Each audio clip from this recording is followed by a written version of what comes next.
Alright, tujiangalie. It's indeed a very, very good morning to you. It's a pleasure to have you. Tunashukuru sana kukuona. Thank you so much for joining us this morning for the Wednesday edition of The Tackle. Today is 14th October 2020. 14th of October 2020. It's a pleasure to have you. Kama umeingia pale tafadhali as usual, please like. When you like, I get to know that you're watching us, and when you share, you give someone else an opportunity to watch broadcast. Tafadhali ukiingia pale piga like. Ukilike naona kwamba umeingia, na ukisha like please share. Ukishare unapea mtu mwingine nafasi ya kuweza kutazama the broadcast. Please like and share. Like and share, like and share, like and share. Tafadhali like and share. Give a like. Alafu pia utuambie unatazama kutoka wapi. Ndakuwa napiga mashoutouts hapa kidogo. Though naona comments zimekimbia tayari, kuna majamaa wamefunikwa pale juu, lakini I'll give you some share. Naona kwa Jimo Lela anasema good morning bros. Leta anasema good morning. Good morning to you. Malakwen Kibet Mutai anasema good morning. Bell Kipans Matundi, Max Kimela anasema good. Salim Juma anasema morning. Dennis Kitari anasema morning. Alan Langat anasema good morning from Molo, Nakuru County. Salimia Ngunjiri sana. Birgan Juna anasema the tackle team. Asante sana. Chris Bosire anasema morning Gerald. Morning Chris Bosire all the way from Tika. Nixon Korir anasema good morning. Good morning to you. Ben Kips anasema tuned in. Thank you. Betty and K. Good morning Taklas watching from Thika Kiambu. Noru Senior anasema morning. Julius Kitonga Kanampiu anasema niko tuned. Asante sana. Dennis Kore anasema tuned in from Bombay County. Na wamusha watu tafadhali tag at least 5 friends. Tag at least wangapi? Watu 5. 5 friends ili tuweze kujenga familia ya nini? Familia ya tackle. Tag at least 5 friends. All right. Naona Max kimesa Maxwell tafadhali sara we can flow. Yeah, asante. Kipkemwa Kimurgoro all the way from the land down under Australia anasema good morning twende kasi. Jclef kazi Kanya anasema watu waamke. Amusha watu bwana. Sijaona watu wako Jclef. Tafadhali amusha watu wako. Alfos Jemjor anasema good morning from Loruk. Asante sana. Timo Jonas anasema good morning team. Good morning to you. Arab Cheria anasema good morning watching from Kericho County, Kericho Town. Sasa Clara Masi anasema morning from Kwale. Browse anasema tuned in from Rongai. Asante. Lawrence Kigen Kimloka anasema good morning tag class from Eastleigh wako locked. Asante sana. Milson Tirama anasema good morning team. Sydney Australia is locked. Asante sana watu wa Sydney Australia, the land down under. Manu Emmanuel anasema good morning watching live from Nairobi. Salimia mheshimiwa, we salute you. Thank you. Milton Oguti mwenyewe anasema morning the tackle tuned in watching from Kampala Uganda hapa kwa Museveni. Salimia sana Sesebo. Nimeona hata yeye anacheza kama yeye uko baiskeli swing machine manene zinatembea. Maasla wa kila mahali wanapona round hii. Muita election should happen in Africa every year.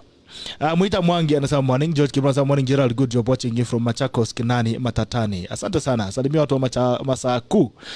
David kama anasema good morning team tackle. Asante. Chris Bosire anasema salimia Lucia and Kimani, I like his boldness and openness. Asante. Kwa Kibaba Fidel anasema good morning Gerald, talk live from Nakuru Town. Salimia Nakuru Town. Anasema msalimia my brother Kimani Ngunjiri wako pamoja. Mwalimu Manyumba anasema good morning from Nyali constituency. Desmond M22 anasema good morning team. Good morning to you Desmond M22. Kwa hiyo Mondi mwenyewe jamaa polygamy anasema good morning. Kwa hiyo Mondi naona Mashujaa Day inakuja pale kwenu Kisii this time round. Sijui kama itakanseliwa ama itapewa nafasi. Jeff Likulu anasema morning too. Nelson Kithinji Mbaya anasema watching from Meru. Thank you so much Mrume. Gibeta Badia anasema good morning Gerald Bitok. Tujiangalie kabisa tuned in from County 047. Tujiangalie bana. Leo tuko babaya kuliko vile tulikuwa jana. Ron Kimuta Betwell anasema good morning Wazito. Wilson Koech, my guy from KSS anasema good morning, let us feel our asshole and support each other. Thank you. BNK anasema Lewi ni tumbi. Ukavaa watu wa muke. Desmond M22 anasema Nandi County tuned in. Ezekiel Koech, jabango wa Sai constituency wa mheshimiwa Caleb Kosi anasema watching from Nairobi. Chumba Ian Kipton anasema watching from Australia. Watu wa Australia nawapenda sana. Festus Arab Kapcherot anasema from Masop Nandi County. Thank you. Jerry Ataisa Kipro anasema I'm watching Adeldoret. Chepkwech mwenye anasema birthday Gerald. By the way, today is my birthday. Anyway, sitasema. Unajua nauma tukumbukangi birthday. Tunamshaka tunaambia daddy, unajua leo ni birthday yako. Unajua leo ni birthday yako. Wanaume hatujuangi history ya birthday. Tunakumbukanga after one week, kumbe last week ilikuwa birthday yetu. So today is my birthday by the way. Kama unataka kufanya namna hii basi inakuwa vizuri. Darian K anasema Naftali JV come first. Mwisho Jeff Top Kibri good morning and happy birthday GB, wishing you lots of blessings and keep winning bro. Thank you so much Jeff Top Kibri. I really appreciate. QS Mwangi Kikuya anasema tuned in. Masden Torotich anasema happy birthday bro. Thank you so much Masden Torotich. Amos Mwangi anasema watching from Eldoret. Ezra Toyet anasema tuned in from 001. Yagonson Rojan anasema good morning buddy from Nandi Kobujoy. Osake so much good morning from Ngata Nakuru. Victor anasema good morning from Eldoret. Jebet Cherule anasema Sharon watching from David Kamau anasema Brussels well represented. What were Brussels? Asante sana. Kimani anasema good morning watching. William Mwangi anasema good morning Taklas. Kiblenga Birikian anasema good morning Gerald watching from Westlands Nairobi. Francis Leth anasema watching from Rongai. Catherine Wambui morning from Kiambu. Isaac Godana watching from Isiolo. Peterson Kings tuned in from Juba South Sudan. Alfin Kochila anasema morning watching from Baringo. Amos Koech anasema good morning guys, good morning. Kosge Kiro anasema good morning watching live from Eldoret. Simeon Kimurgor morning sir live from Doha Qatar. Asante sana watu wa UAE. Athabia Kimasa locked at Westlands. Mureithi wa Lucy ameamushwa na Betty NK anasema amka witako. Ila Rikim Tan anasema inside from Nakuru. Lokai Benjamin good morning from Kajaliba West Pokot County. Aberi Kasim anasema yone. Joel Amwaya K anasema good morning Tatakol watching well in Thika Road. Kiabia Tora anasema morning from Juja. Manuel Manuela anasema Asla Nation tukondani kabisa. Kip Hendrik anasema good morning following from Embakasi. Alex Kori good morning from Doha. Salimia Simba. Philip Koskei good morning watching from Kericho. Kirui well Nikodala anasema from Nairobi. Kolo KB watching from Bomet. Jiriot kwa sema Gerald umshow mheshimiwa ni kwa Munyaka akikam apitia hapa. Unasikia mheshimiwa utapitia Munyaka. Unasikia kwa Munyaka. Philo Mungai anasema good morning Bitok say I to Muesh and we love him so much. Unapendwa Jeremiah Bosiri anasema good morning Gerald. Jeremiah Bosiri watching from Nyamira County. Kindly inform Kimani we are behind him fully. Kipkembai tu anasema thanks Takor watching from county number 1. Show iko juu sana. Jos Kibe morning from Eldoret James Junction. Unajua nikiachilia wa jamaa dakika 5 watu wataanza kulia hapa. Alright. Tani kimbiza haraka alafu nipe Lucia tufungulie na maombi. Lucia Yela sababu Chris Bosire ni masalimikia za leo ndio nimeona kama jana ilikuwa imepigwa balloon masalamu zako.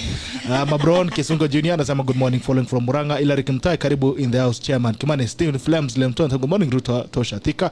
Badian K ameamusha Kinja Andrew Mutugi amesema amuka we tackle. Davis Kipsumu amushane kama Badian K. Kila mtu amusha rafiki yake. Davis Kimano sama good morning Ngunjiri watching from Kericho. Tony Sugurisian sama good morning. Emmanuel Tibai from Eldoret Lula Asla Nation. Leleto Leonard sama good morning Gerald Salimi Honorable Ngunjiri Nikolok North or Marsabit.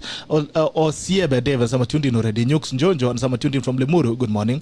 Alex Ulempole sama tuned in from Doha Qatar. Salimia my friend from White House Nakuru and all staffs of Uchumi 44 Sako. Happy birthday many more years old and strong. Asante sana watu ambao wamenishare happy birthday. Thank you so much. Ben Sawan sama good morning Gerald. Happy birthday Gerald Bitok that is very okay, thank you. Chris Borsi anasema happy birthday buddy. Thank you. Victor Gesa the second in the studio. All right. Kuna mambo leo. Jose Costa anasema from there too. Asante Ben anasema happy birthday Takla. Thank you so much for the birthday wishes. Adedas Komora anasema good morning sir loud and clear from Kitale. Frank Omondi anasema salimia mheshimiwa Kimani Ngunjiri the Asla area. Max Kimeli anasema NMS waleta gari ya maji hapo nje ya studio. Someone must be baptized. Oi, akinaogopa maji kuliko risasi. Oi, wachana na sisi.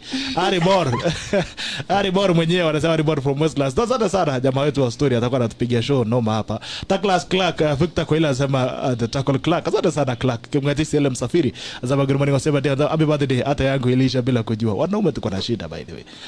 Tuko na mashida mingi. Akili inakuwa na mambo mingi. Birthday is not one of those things we want to remember. Morning bro anasema salimia Simba that is Vincent.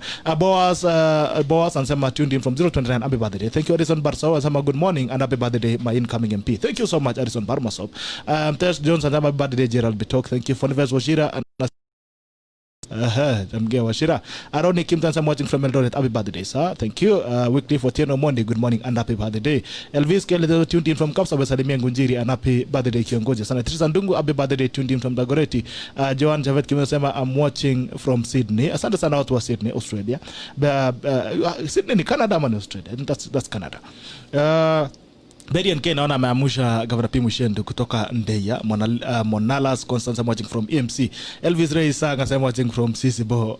Able Abelito Rodiso good morning Tackle watching from Eldoret. Happy anniversary. 8th anniversary na ito birthday. Ama hiyo ndio hiyo the same thing. Ama ni hiyo. Unajua hii Ingereza zingine ilikuja ikakunywa pale Mombasa.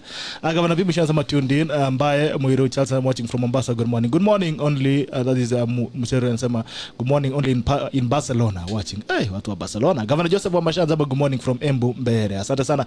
John Burugu chairman mwenyewe anasema watching from Upper Hill Nairobi. John Wanaina from Doha anasema watching by DP to P. Gumbe Ngujiri ni mheshimiwa deputy president wa kukuja atatuambia. Bari Kimeli sama show is awesome. Asante sana Joseph Kipkurui kanaweza greetings mheshimiwa Kamota iko locked. Good morning Charity kwa good morning locked in from Perth. Asante sana to Australia. Pauline Cherema sama good morning. Mask Kimeli Lucia good morning GB Yamuna boy Chambege Osiebe sama good morning watching from Nairobi. Can't wait to hear Mwesh. I'm a big fan from Nairobi Aslan Nation. Ngajeni sama good morning Gerald watching from Masori Nandi County. Tell Mwesh kuja kuresoa vijana tunahitaji give him my account. Hiyo ni Vincent Gedeo sema uende Kuresoi. Kiprop Tamu sema following Elda naona Beden Kia mamsha Elda kiongozi Karanja. Woi, leo sitawezana na nyinyi. Alright. Lucia, acha tuende kwa Mungu haraka kabla hawajakuja tena kulemea kutupa balloons. Nili have a conversation with Musheru, tuko tu sawa. Nice. Good morning to class. Sinawapenda haki, you people make my mornings. Other than coffee, you're my number one go-to people every Are you sure morning. it's only coffee that makes your morning? It's only there's nothing else you do in the morning. Coffee and tacklas. It's just coffee and tacklas who make my morning. Where Gerald wewe. Sitaki kusema sana. Wacha naweza break na jamaa hapo. Wacha nikuombe ndio uache kufikiria hivyo. Haya. Father, in the mighty name of Jesus, we thank you for the gift of life this morning, Abba Father. We praise your holy name, Jehovah Lord. We bring this show before you, Jehovah Father, that you may cleanse it, Jehovah Lord. Give us knowledge and wisdom and understanding, and everything that we discuss here, Jehovah Father, may it be of benefit to us and to our viewers. In the mighty name of Jesus, I pray. Amen. Amen and amen. Asante sana. Wale majamaa ambao mmetumia happy birthday, asante sana. Naona zinaendelea kutiririka, zinatiririka. Nikichelewa hapa naona majamaa wamesonga kusonga. Alright. Wacha twende haraka tuanze kazi. Naona masaa zimeenda, that's 8:14 at the moment. So tunaenda kuingia kazi direct. Kabla sijasema sana, unajua ni mheshimiwa ambaye anajielewa zaidi. Mheshimiwa, karibu. Well, asante sana. Nashukuru tulikusubiri ukaenda grass. I want to apologize for that. Mambo ilikuwa mengi na ni sikuweza kufika, na apologize sana kwa watu ya Takwel kwa sababu sikuweza kufika, na wanisikilie mimi ni mtu pengine tuna shughuli mingi. Lakini kuna sasa punishment yako ni ya birthday sasa. Hiyo sasa ni ya birthday. Lakini nimeshangaa kuna lugha umetumia sikuelewa. Gani hiyo dadi? Ati mtu anataka kukuishi afanye hivi. Sasa hivi sikujua ni kusema nini. Wanaelewa namna hii wanaelewa. Sasa hiyo ikakosa kuwa Kiswahili sanifu. Wanacheza kama hao. Ikakosa kuwa Kiingereza. Sasa tukashindwa hivi. Like this. Like this. Unajua hawakuoni sana, lakini ukisema hivi sasa wanaelewa. Sisi Takwel tunatolea mambo ambaye ingine haieleweki. Ndio maana ndio Takwel. Unajua kuna majamaa wako pale wanaekanga roadblocks saa zingine. Yes. So inabidi unaongea kwa lugha nyingine waelewe. Yes. Ndio uweze kuishi hii dunia. Na siku hizi barriers zinadungwa. Labda hata juzi ukifika juzi kwa sababu ya barrier. Na upitie katikati yao tu kwa hiyo lugha. Katikati yao. Unaingia hapo, unaingia ndani. Kidogo unaweza stukia Subaru iko hapo chini. Nakwambia.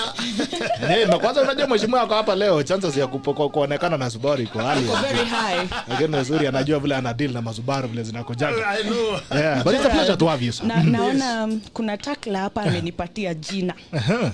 Anaitwa Mike Tanui. Amesema Kalenjin official name ya Lucia onwards ni Chepkorum.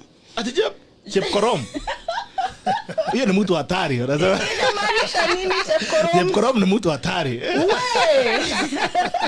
Sasa vile unataka ile watu labda ndio maana tumesema ukuite Chepkorum. Najua pale jirani ya NGUNJIRI tulimpa jina tukamuita Chemolel. Light skin. Okay. Anajua hata elewa tena hata sema mali safi. Najua vijana wangu hapo naona na kamera hapa wanasemanga mali safi iende wapi? Sasa pleasure nikupe nafasi mheshimiwa introduce. Kuna watu ambao wangependa unajua hiyo Arabu unajulikana, lakini kuna watu ambao wanaweza kupenda kujua mheshimiwa Kimani NGUNJIRI ni nani, ametoka wapi, mambo kama hayo. Ya kwanza nashukuru sana, already nimesikia kuna watu wamenijua hata kama sijafanya introduction yangu. Mheshimiwa Kimani NGUNJIRI ni mtu wa chini, ni mtu amezaliwa huko Banita kwa kijiji, huko Solai pale ya Makonge, na nimeweza kujikokota, nikauza ndania, nikapeleka matatu, nikafanya mpaka nikafika pale nipo. Hii ni kusema God can get you from nowhere to somewhere. Na sasa mimi ni mjumbe wa Bahati constituency. Hii ni tamu yangu ya pili. 2013 ndio niliingia, nilikuwa nakula 50,000 180. Then 2017 I was added, and I want to appreciate kwa watu yangu kutoka 50,180 they give me 60,350 and I believe it's because of working. So I appreciate people of Bahati. And I appreciate also the people who we are working together on footing forward the way we should be, all of us, because I believe on one nation, one tribe, one Kenya. Ulianza kwa mbunge lini? Well, 2013. Lakini mbeleni unajua nilikuwa chairman ya KANU. Chama ya baba na mama. Wale wajamaa baba na mama. The Kanjora spirit. Sikia vile kama mnatuangaka wajamaa huko. Makofi na makonde haraka sana huko mnacheza. For 10 years. But I also appreciate for staying with the Moi. Unajua ile watu walikuwa wanasamani wanajua hesabu sana. Baadaye kuna mtu aliniambia jana Ngunjiri na Moi ni hivi. Ni hivyo kabisa, nakubali. Kwa sababu unajua wale watu wamekuwa fanya hesabu sana zamani. Walikuwa wanajilinga kwa kusema walifunzwa na Kali Francis. Sasa naye sisi tunasemaga sisi tulifunzwa siasa na former president retired ambaye ametuacha juzi si zamani sana, Daniel Moi. Tunashukuru na tunafurahia. We got a lot of experience and that's why we can be able to, hata wengine watu wako kwa serikali wote ni wanafunzi wa Moi. Wote ni wanafunzi wa Moi. Kuna huyo mtu alikuwa aliniambia kuna wakati ulisema kuna ule kijana yake ako pale Rongai. Yes. Ukasema kuna ndugu ya Jubilee ulimwambia ndugu yangu nakupenda wewe ni ndugu yangu lakini pale siwezi kanyaga. Yeah, exactly. Singeweza kukaribia kwa sababu mzee bado alikuweko na ni mzee wa heshima na ni kama baba yangu. Kama ningeenda sasa kufuruga huko kwa kisiasa, ingawa huko ndio nimezaliwa, nafikiri hangesikia mzuri. Kwa hivyo nampa heshima yake, lakini sisi sasa ametuacha, then I can be. Sasa utaingia Rongai sasa. Sasa anyway, nao ni kupiga siasa sasa. Vijana kwa vijana. Hiyo huyo anasemaga mundu kwa mundu. Mundu kwa mundu. Mundu kwa mundu. Mnapelekana namna hiyo. Sasa baadhi za kazi niliona I have a brochure viewers, naona kazi umecheza Bahati kweli. Naona pia kuna shule hapa inaitwa St Gerald High School, Bahati constituency. Naona ni kazi ulifanya hapa kiasi. Naona timu yako hapo, ikiongozwa na Miss Awa Abdul, anaitwa fan manager. Naona Anthony Ngaria chairman. Naona wewe uko hapo pia umeweka organogram. Uko na team kweli kapambe. What are some of the things that you would say? Unaona kuna vijana pale umeenda mambo ya education, technical, mambo ya the disabled. Umeinvest sana kwa education, Yes. Naona uko hapo na wanafunzi wa mama uko nao hapo na shule, naona maji hapo, water and sanitation. Naona Bahati training technical training institute. Naona pia kazi kwa wingi hapa. Thank you. Naona economic, naona environment pale, naona health, naona roads, barabara, naona umekanyaga kweli. Naona kuna tractor hapo, naona umeenda kwa waterfall. Hii waterfall iko wapi by the way? Waterfall iko hapo Ndondoli. Ni katikati ya wodi ya Ndondoli na Kabatini. Na Bahati iko hapo katikati. And it's a good thing. I wish you come one day. I'll come. Unajua mimi naona hapa mtaweza kuwa mnatulingia lakini wacha tukutane tupande hiyo milima. Tukutane ground. Ukipanda hiyo milima baka juu, I'll give you a goat. Unajua nilikuwa naona mahali pengine Dondori, sisi umesema Dondori. Yes. Mtu alikuwa anataka kusema mahali mbali, anasema mimi naishi huko Dondori. So Nakuru Dondori ndio mbali zaidi ama vipi? Unajua watu walikuwa wameharibia Dondori jina sana. Walikuwa wanasema ukisema ati mandasi the biggest, ati ni kama masikio ya ndofu utapata Dondori. Chapati ilikuwa inaitwa Karara. Ile chapati kubwa kabisa. Ati inatoka Dondori. Dondori is good, they have changed. Let me tell you my friend. Watu wote sasa wana invest in Dondori. You know that's where the junction of the road from Olkarau na ya kutoka Nyahururu. That's why it is. You get beans, you get maize, you get potatoes, you get everything, and also other things which I cannot mention. You can get. There's everything there, and I wish you can visit there. It's a good place. These things that you cannot mention are the ones we want to hear. No, you know, my brother here have said hivi. I would also use that. Hata utasema hivi. Hata ni hivi. Itabidi umeanza kuenda gym ndio uende upande hiyo mlima ufike juu tupewe mbuzi. Mimi niko sawa kabisa lakini kuna milima mingi za kupanda. So tabu gani? Mwambie ni actual. Sasa nimeona pale, naona pia mashule hapo photos of project I'm seeing kuna mashule hapo Walkers High School, Sinjara High School, naona something menengaia. Alright. Naona pia mashule chief's offices umetengeneza pale. Alright. So what are some of the flagship projects ambao unaweza sema umezifanya pale Bahati? Well, let me say this because also I'm a member of the parliament and we are the lawmakers. We know by the law today, and I know you know that because I've been with you many stations. We must be abided by the law. You know, we are, the constitution here tumetuambia is the member of the parliament ni kudili na mambo ya security na education. That's why you can see kama ofisi ya chief hiyo iko hapo unaona. I'll build about 24 offices of the chiefs. kwangu machifu ambayo wako pengine nimebakisha kama ofisi 4 and which I think I'll finish by this year. You know, I realize that when you build a good office and you make chief to be comfortable, I think also the services will be good. Na atafurahia kuwa ofisi mzuri na hata kuwa na tension akiingia anafurahia ofisi. Unajua hakuna kitu mzuri hata kama sasa hapa tuko Takwel. You know, the way I've seen you made here is a good place. When you enter here, hata kama ulikuwa na tension, zinarudi chini. You feel that you're at home. This place is beautiful, it's good. And you also get good people like you. And hivi tu namna hiyo. Sasa ndo waza kutumia namna hiyo. Itabidi umecheza kama wewe because sasa umetumia nini yangu my terms. So itabidi umecheza kama wewe. Ndio umecheza kama wewe. Unajua ni bazenga unanipea ile imefungwa hivi. Unajua Mkikuyu anasema and I think also maybe Kalenjin also says that mshale ya usiku urudishiwa pahali imekujia. Yaani kwa sababu ni usiku na uoni. Ukiona mshale pahali imekujia usiangalie uweze kuona, rudishia hapo hapo na itagusa mtu pandile. Utasikia mtu anasema ukisikia hiyo imegusa yeye. Kwa hivyo ile mshale natumia ile uninipa pahali imekujia. Rudishia hapo hapo. Hebu iseme kwa Kikikuyu. Kwa Kikuyu mugwi wotu ko ucokagerio haria wokera.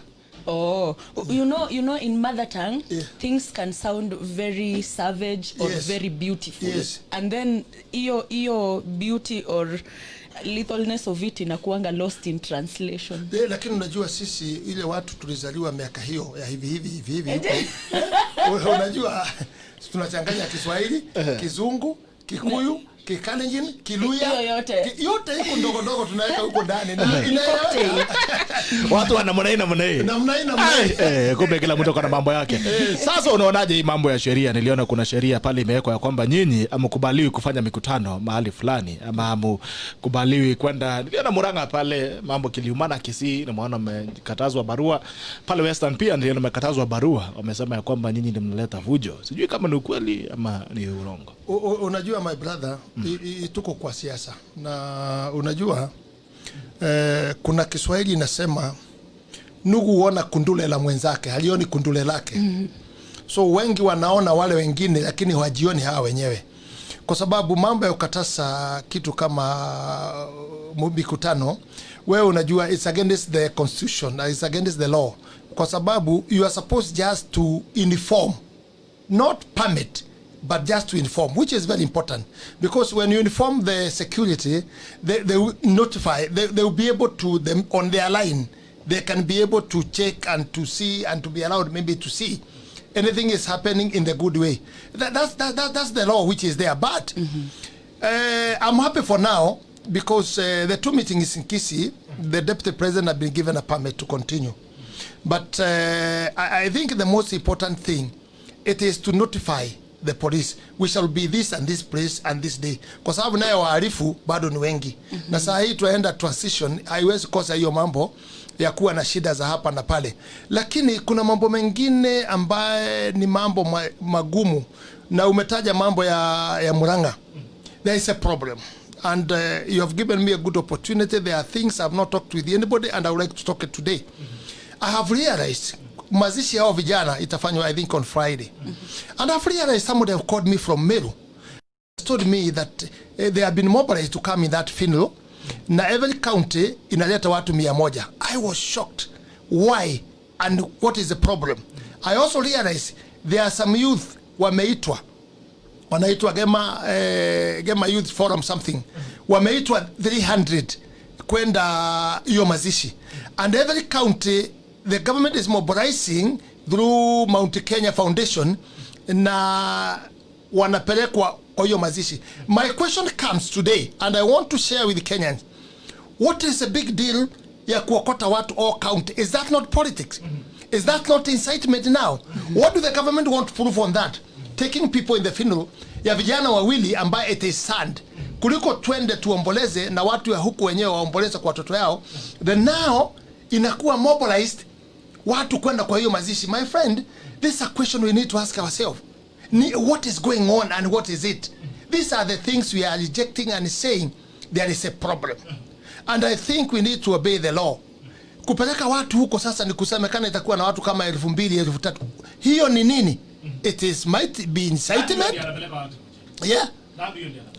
Nani yo? Nani anapeleka watu? Mount Kenya Foundation. Na kuna mtu mmoja huyu anauzaga properties anajiita ati ni bishop kutoka Kiambu. I think he is also involved on that. The office of the president OP nasikia, and I have realized that maybe the president doesn't know. That's why I'm talking today, so that the president also maybe can hear and he can know, because myself I'm saying it's not good intention. Kwa sababu mazishi ya hofu, kwa nini serikali hiyo watu ya Mount Kenya Foundation wanafanya hiyo kumobilize watu waende huko? I think that one is not fair, and we might maybe get more problem but than the problem we had. Kuuliza mheshimiwa, urais ni rais wenu wa Jubilee, kwani muongeange na urais wenu? No, you cannot talk, you cannot reach him, you cannot talk with him, you cannot reach him. Why? Well, for the reason he knows, maybe one of these days, maybe look for the line and ask him, why don't you see your members? Why don't you see? If he cannot see you, can he see me? Yes, you as a media. Kama yeye ana Ngunjiri mwenye kulala kwa nyumba. Unajua kwanza hiji na end Takwel, ukimwambia asikie simu inakuja kutoka Takwel. Takwel imekuwa hatari pale nje. Unajua watu wanakuwa na confusion. Takwel, is it Takwel force yuko ile huko chini? Anafikiria maji imebomoka. Maji imebomoka sasa hiyo. Atachukua haraka sana mwambie this agent Takwel want to talk with you. Takwel is looking for you. So what happened in the relationship in your Jubilee? Nini inaendelea? Well, there's a problem. Because one thing I would say that also I really want to start praying for my president, because when he came, when he had gone outside of the country, signing the guarantee of the road, which has been going from Nairobi to Masamet, these things of Murang'a happened when he was there. Then something else happened, that Kina Tuju na Kina Mulade saying that the deputy president cannot go in the head office of the Jubilee.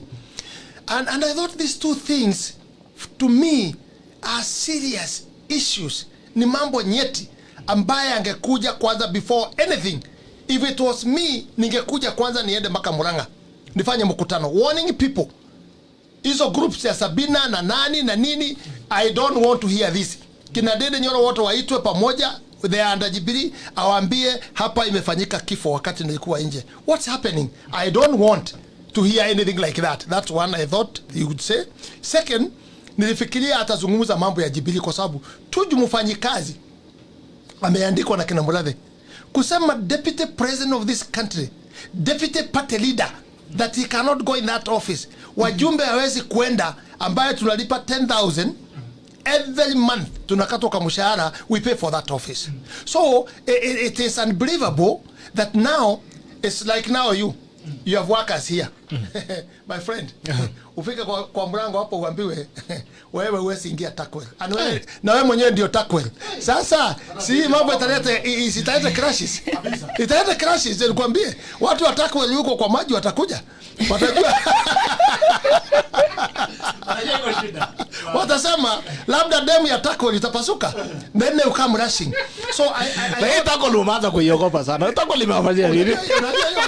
Takwel imevuma sana. Takwel. Unajua sijui ulitoka wapi. Na hii kitu unasikia sasa Australia wapi nini, na nikukumbusha umesema international. Sydney, it is not in Canada. Sydney, it is on Australia. My daughter was there. Alikuwa anasoma huko. Sasa niona umekuwa very famous na Australia. And I don't know what is behind it. You know, ni international. Unajua ni international media. But you see, ushasikitu na ito international mheshimiwa, ndio hii sasa. But I'm not hearing America sana. Nini? Watu wa America wako, watu wa Texas, unajua sasa ni usiku. Jamaa, lakini sasa utaona hapa wamefika. Kuna jamaa atapiga simu anatoka Baringo. Lakini Kiswahili, atakwambia mambo utasikia. Kiswahili sanifu hatutaona, tutawasikia. Haya. Nikuuliza mheshimiwa, hii Jubilee ni ya nani? Nyinyi ni wageni Jubilee na hamna habari. Jubilee, I agree with you my brother. Jubilee ilitengenezwa na Uhuru Muigai Kenyatta na Ruto. Uhuru, sisi wote tulipochaguliwa 2013 tulikuwa TNA na Ruto alikuwa URP, na alikuwa na watu wake, alikuwa na wajumbe, alikuwa na MCS wa kutosha. Na wakati Rais Uhuru Muigai Kenyatta aliangalia akaona anataka kuunganisha watu yote waweze kuwa pamoja. He thought it's a good idea washikane na deputy president ili waweze kuunganisha wana Kenya wote, not Rift Valley only but all Kenyans waweze kuwa pamoja. Na hanga mtafuta kama alijua deputy president hana watu, lakini alijua ako na watu na ako na followers na ni mtu mzuri ambaye angeenda naye pamoja. Wakaungana, wakashikana, wakatengeneza Jubilee. Jubilee iko na wajumbe zaidi ya I think it's 216 MPs. Iko na majority of MP, majority of senators, majority of women rep, majority of governors. Then ikakuwa mzuri na tukaendelea mzuri sana na peace for 5 years. Kasi ikaendelea mzuri sana. We made roads, we made water, TVET, ambayo unaona hapo hiyo kitabu tukatengeneza. Na the country was quiet and people were coming because they had seen that party kulikuwa na amani. But I don't know what happened when the handshake came. I don't know what's the meaning of handshake. Kwa sababu handshake ni kusalimiana. Nafikiri ingekuwa ni ya kuunganisha zaidi. Na intention pengine watu waliambiwa ni kuwa kulikuwa na furugo sana. Unajua watu ni wa furugo. Wanakuwa na furugo mingi sana. You had some of the same complaining saying, kwa nini hawapigwi tear gas na ni haki yao? You heard them saying that. Kwa nini hawapigwi tear gas na ni haki yao na wanalipa ushuru? Kwa hivyo nafikiri ikaja ikawa na mchanganyiko. Then ikaanza kuleta differences between the deputy and the president. And what I would like to tell you my brother, mimi nimebakisha mambo mawili duniani. Kuzungumza ukweli, mbili peke yake. Mbili.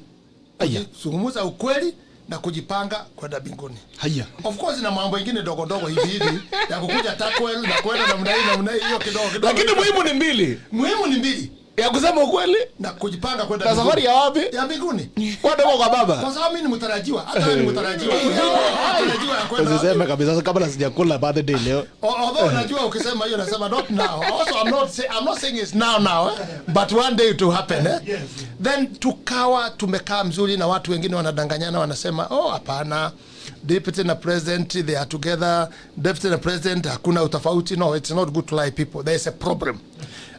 Na ukiona the way mambo imefanyika, kazi ile ilikuwa ya deputy, ingine ikachukuliwa ikapewa Matiang'i, you know that's frustration. And maybe people would not know deeper that they are frustrated in pesa yake ile anakuaga naye kama deputy president according to the constitution wameweza kumtoa. They don't give him that money ya kulani ofisi yake. He runs with a little money kutoka kwake. Ni ile tu mshahara hawezi kukata, wameshindwa. And he has no good vehicles, wamenyang'anya hiyo vitu yote magari. And they are denying him meetings now. They are denying him helping people. And those things are not good for the country. Because what we knew, these two people were friends. And they were supposed to go together. And the other thing I would like to highlight is that actually, people need to know, the president needs to know very clearly that 8 million Kenyans who voted them, plus Kenyans whom he is leading, they have a contract with them up to 2022. We have a contract with them. So they would honor that contract until 2022. Then when we finish 2022, everybody can go in his own way, where you want to go. So we really urge them to respect, and the president to respect. It's not about him and the deputy president. It's about the country. It's about us. It's about peace. It's about how can we work together. It's about the economy is not going well. It's about corona is coming and the money has been stolen. It's about many things we need from them until 2022. When we reach there, then anybody can go in his part where he wants. But for now, there is covenant, there is binding, which have put us together, and they need to finish for us the contract we have. I think that's how I would say. But for now, the party is not good. One, and I can say this because I've been Kano for 10 years, chairman of Nakuru district when it was 6 constituencies. It is that when you are elected or when we make a party, the Political Party Act says there's a time you are given limit. Then after that, you do the election. You go up to the grassroots. You go up to the sub-location ward. You come up to the county. You come up to the national. Then you have officials. Then you have something making that everybody owns this party. Mama mboga, tauti, nini, mutu wa mkokoteni, mutu wa nini, kila mutu yuko ndani, mutu wa wheelbarrow, everybody is inside. Rich people and poor people. Then now you have something, you can be meeting as PG, giving direction. Even now handshake, it could have come after it's been passed in that system. But now, we just got the vehicle, ya kukuja Nairobi tukaingia, kukuja bunge. But it has never gone back to the people. So it's just been dictated. Do this, tutafukuza huyu, tutafanya hii, and I'll give them experience if they would like to hear from me. KANU wakati ilikuwa na shida ikaanza kufukuza watu. Ikafukuza watu kwa chama, mpaka wale walifukuzwa wakakuwa wengi kuliko wale wako ndani. Sasa ikakuwa wiki. And that was the end. Ile ilikuwa ya nini? Yani KANU ilifukuza watu mpaka wenye wako nje wako wengi kuliko wenye wako ndani. Kuliko wale wako ndani. Ndio imeendelea Jubilee sasa. Sasa Jubilee namna hiyo. Imechukua, and let me tell you my brother. I would like you maybe to do for me the research, and one day you call me here when you get it. For me, I have never seen a government lazima iwe na opposition. Alafu serikali ishinde, tupigane, rais atuambie vile tutaambia Raila Odinga, vile tutamtukana, vile tutasema nini, Kemodo geke. Yeye ndiye alikuwa kuambia. Kemodo geke. Akatambia hiyo. Kuna kitu umespill, umesema umemwaga kuku kwenye mtama. Umesema nani alikuwa anaambia mwende usema ni Kemodo mkoroki. Kemodo geke, youth yana youth. Mutakubali nishindwe na hiki mtu Kimogoroki. You know those things, and he is our father. He taught us that. Although tulitubu tulipoenda NAKURU stadium, tukatubu, tukasema hii watu umetuka, na yeye ndiye aliombesha.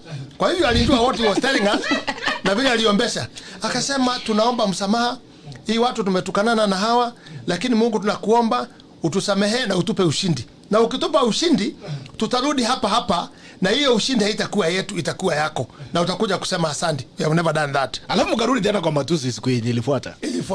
Haya, nikuulize sasa, Mungu wenu mnaombanga wanamsema leo Mungu tusamee kwa matusi, alafu saa 8 matusi imerudi. Ni Mungu wa Kirinyaga, sio Mungu wa mbinguni. Kuna Mungu wa Kirinyaga. Si mimi naona watu wanavaa manguo kubwa. Niliona elders wako walikuwa wamenyoa box pale Bondo. Sasa nikuulize, umesema kumalizia niseme hivi sijaona, na nimekuambia unifanyie research because I know you can do that Serikali ambayo imeshinda, na baada ya kushinda serikali ichukue uongozi ipe upinzani. I've never seen that, because every county, every nchi yote ya dunia inahitaji kuwa na opposition very strong. Inahitaji kuwa na serikali very strong, because when there is no opposition, then the government will mess. The government will steal. Kama hasa pesa ambayo zimeibiwa ya corona ya nini, now the opposition would be standing challenging the government. In fact, wanawekaga schedule MPs, wanaweka kwa health, kwa agriculture, kwa nini wanaweka sasa, ili wakuwa wakifuata every ministry. Hii pesa imepotea namna gani? But now my brother, they are in one bedroom. Na mambo namna hiyo sitaki kusema what they are doing there in the bedroom, but hivi tu namna hiyo. Hivi atako wametuongoza hapa, iko namna hiyo, wanafanya hivyo hivi namna hii which is not good. Yes. So nikuulize mheshimiwa, ni wapi rais alikosana na naibu? Kwa sababu inasemekana ya kwamba pia kuna watu ambao wamesema ya kwamba naibu pia wa rais amekosea heshima rais, amekosea heshima mdosi wake. Ni wapi hao watu walikuja wakakoseana? Kwa sababu mimi sijui. Mimi mara ya mwisho nilikuwa Jubilee wakati tulifanya campaign, mkatuacha nje wakati mliingia ndani. Sisi tuko hapa sasa hiyo, ndio maana tuko Tarkwel. Kwa sababu mlituacha huko kwa kiwanja baada ya kuwaletea kura. Ni wapi ambao walikoseana hao watu? Well, wacha niseme ukweli pahali walikoseana I cannot say. Me, I have tried to find out where, na nimegoja rais atuambie, na sisi yako tuambia. What I know, the last PG rais alituambia sasa ile watu kina Raila na wengine wale watapambana 2022, watapambana na nani? Na deputy president huyu Ruto, na mimi nitamsupport. That is the last PG. That's what he said. Na akaambia sisi wajumbe mfuate nani? Mfuate huyu. That's what his word. So pahali walikosania, in fact hata kama najua siasa sana, I cannot tell you exactly, kwa sababu hakuna moja yao anasemaga tulikosania hapa. So now you cannot know exactly hii shida ilitokea, lakini kuna ile kitu inaitwa body language. Unajua Moi, when I was the chairman of KANU, we used to talk with him and I learned a lot from Moi. Moi could tell you many things. Ukimshinda kwa sababu ya kukupenda, hata ile mambo yote utamwambia atasema ndio. Lakini mimi nilikuwa naangalia body language. Nikimwambia anasema ndio, nikimwangalia body language najua hiyo kitu amekataa. It's a no. Lakini hataki kuniambia. Na pale kama alikuwa amepiga simu baada ya hiyo, nina hakika najua nikienda huko haitakuwa right. Na nikienda huko nakuta inakuwa treated tofauti. So we are saying body language ya hii watu wawili. But we don't know, because How can mtu kama sasa Tuju chase and abuse and call deputy president vile anataka? Tobiko wanatukana vile wanataka, kina Murathe wanatukana, and he is quiet. Definitely inaoneshana there is a problem. Lakini unajua umekaa sana kuliko sisi mheshimiwa. Miaka ni mingi kidogo, umeona hii mambo yote, umeona natumai uliona Kenyatta pia kidogo uongozi wake. Ulikuja ukaona Moi, na inasemekana kwamba Moi pia alifanyiwa mambo kama hii. So unajua nimeona ya kwamba umelaumu handshake. Umesema handshake ndio shida. Lakini unafikiri kweli handshake ndio shida ama rais ndio shida? Kwa sababu yeye ndiye alialika Raila Odinga akamwambia njoo tutengeneze serikali ya handshake pamoja, tufanye kazi pamoja. Kwa nini mnaweka lawama mahali ambao haifai? Why can't you face your boss, the president, tell him my boss umekosea hapa? Kwa nini mnaona handshake sana kama ndio shida?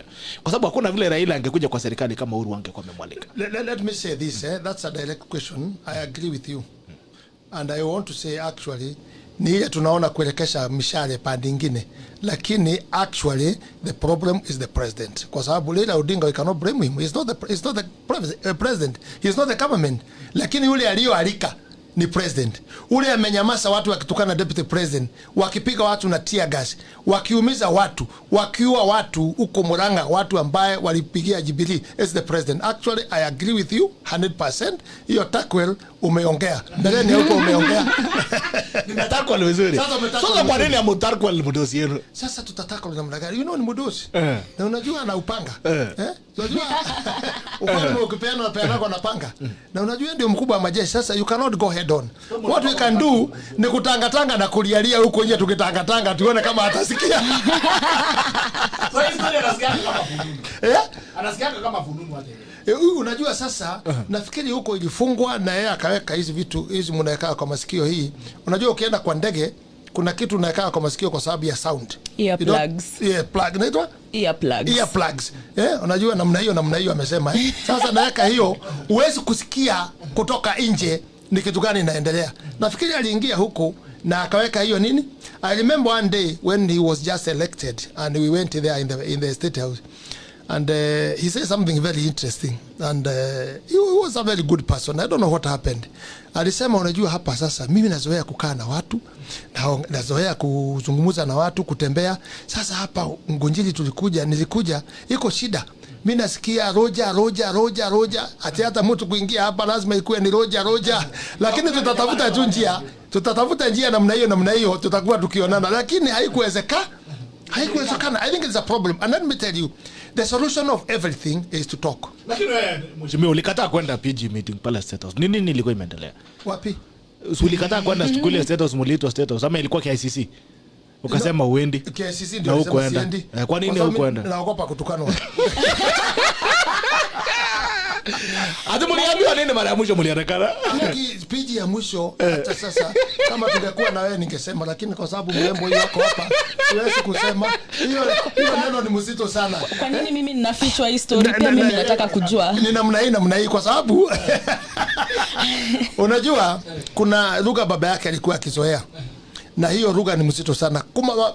Hiyo basi wewe simalizia hapo. Sawa. Hiyo ni mzito sana. Lakini unajua ukienda pale Pwani county 001 na 002 basi on salamu ya asubuhi bana nakwambia si tusi.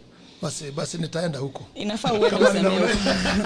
I think in that environment utakuwa comfortable kusema. Sasa hata wakati tunasema watu wanatusi rais. Who started kutukana yule mwingine? Sisi saa hiyo tulikuwa 116 members of the parliament, plus the senators, plus women rep.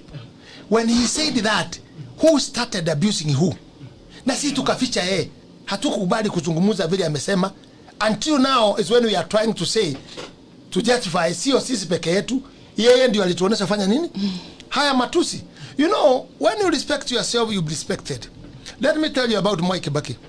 The former president retired, Mwai Kibaki. Who talks about him? Who has ever talked anything abusing ama online kumutukana? Hakuna. He was called General Kegwea, but it was actually, he knew that keeping quiet and making things right in the document and in the procedure and in the constitution, it will make him be respected. And Kibaki up to now, tunamulilia sana Baba Kibaki. What he did, the economy and the way he was quiet, Even if you shout there, you go and say what? Shauri yako sawa tu. Kwani iko nini? Wewe yako endelea naye. Sisi tutafanya yetu. Kwani iko nini? So as you need to be patient. Unajua, even you now, Takwel, today, ukiingia kwa kiti kwa sababu naona nyota yako ni kama inaenda juu. I don't know up to where. But Amen. Ikiko pahali ikifika. Kuna nyota umeona mahali. Yes. Iko mimi naona. Mimi mutabiri wa Amen. So umeona pale mbele zima. Iko mbele kwa mbele ni sawa. Wasinitarko leo. Lakini ukifika huko then you reduce many things. Behavior, the way you are walking, the way you are saying, because you have to listen to the poor and the rich and also moderate watu yote. Kwa sababu sasa kama kwa mfano lazima uwe ukionekana pahali iko shida kama hiyo nimesema wakati ya Murang'a, wakati ya Jubilee, and also you see the Nakuru, maybe you have not gone. Have you seen Nakuru how it is? Ile watu wamebomolewa huko. You know, I'm not saying the government cannot acquire what it wants, but there must be a procedure and respect of the community. These are the same community who voted for the president. And this is the community in Jubilee. In fact, demolishing the way they did, it is not demolition for those people. You have demolished even in the economy. The workers who have been working there, the customers, and everybody. Why? And now when they demolish that thing, what they did, the whole place, you'll be able to see my brother na tutakuwa na wewe. Hakuna kitu itafanywa. So it will stay like that. Bila kufanywa chochote. Maybe the offense, but it will stay like that. When we are looking at creating employment, we are destroying the employment. These people could have been told, sasa hii kitu, mutaondoka hapa. Na waeke askari kwa mlango, waone hakuna customer ya kukuja, tumepea ni notice ya 6 months, please ondoa vitu yenu pole pole. Itaoneshana heshima ya aina fulani. Let me put also the way I think of many things, like now I have said, ile kitu angefanya. Tukuja kwa Mau. Mau, I agree, iko cutline ya forest. Do you know what I could have done? Kama mimi nilikuwa mimi mwenyewe rais, ama kama mimi ningekuwa Tobiko, I could have said this. Mimi ndio nilianza shamba system Tondoli. You could have told those people tutawatafutia pahali pengine. But what we want you to do, we are giving you 3 years. Mtu apoe miti ya kupanda kulingana na shamba yake. When you plant, within 3 years miti itakufukuza. Na tukiona hakuna miti hata moja imekauka, we shall give you alternative somewhere to go. Wale watu wangetoka na waache miti imejaa wapi? Imejaa kwa forest. But to be destroy na kutupa watu na kuchoma watu. Let me tell you. And maybe because sometimes najua kwa Kikwenyu kuna kitu inasemekaga mbaya sana, kuchoma nyumba alafu na choma ile kitu na kwa nyumba sijui inaitwa nini. Kikuyu tunaita jagadisa, ni isakasi. Lizard. Kuchoma kwa sababu is innocent. Ni laana kubwa sana. Kuchoma nyumba na hiyo kitu iko huko ndani ichomwe ni laana. Na sio kwenye peke yetu, hata kwetu ni laana sana. Kwa sababu hiyo ni mtu nini? Innocent. So people who bought in Mau and what? Maybe they were conned, but there must be a procedure of heshima ya kuondoa hao watu kwa njia ile inayofaa. Right. So mambo ya Nakuru ya watu kubomolewa haifai. Kabla jana kwa magazeti alafu napenda pia takwa kidogo. Kuna mambo juzi niliona mnaenda kuna mkada na swala hapa na nasikia. Hapa kabisa mgeni inaenda. Wapi? Bondo. Semekana ya kwamba sasa Bondo, Nyanza and Mount Kenya one. Ya kwamba mmetoka pale ambao mlienda mkafanya handshake Afra Stadium 20 ilikuwa mwaka gani? 2014. Sasa nasikia Mount Kenya now is behind Nyanza. Wewe unatoka Mount Kenya. What do you think about that? Please, I want you to apologize. I don't come from Mount Kenya. I come from Rift Valley. Oh, you come from Rift Valley. Lakini your roots are uko na uko pale. Uko na uko pale. Brought up and I will die in the Rift Valley and I will not be buried anywhere else. From there to heaven. All right. So unajua hiyo kama handshake ya 2013 ilikaa kidogo ya Ruto na Uhuru, ilikuwa very strong. Iweka Kenya pamoja yote. Na within 5 years inaonekana imevunjika. Handshake inaonekana inaendelea kuvunjika. BBI inaendelea kuvunjika. Hiyo watu walienda hata Mbodo. Lecha nikwambie, there's nothing there. You know, you cannot go a few people brokers who want to protect themselves, who want to be sanitized. Then you say that Kikuyu wameshikana. No. How many numbers of Kikuyu? When you call those people, wanaweka manguo, wanapeana pesa matajiri, wanaweka manguo kubwa, then wanakusema hawa ni elders. Kinapita Kennedy wanaweka nguo na kuwa ni elders. Mwingine naitwa elder. What is the meaning of elder? I don't know, niambie.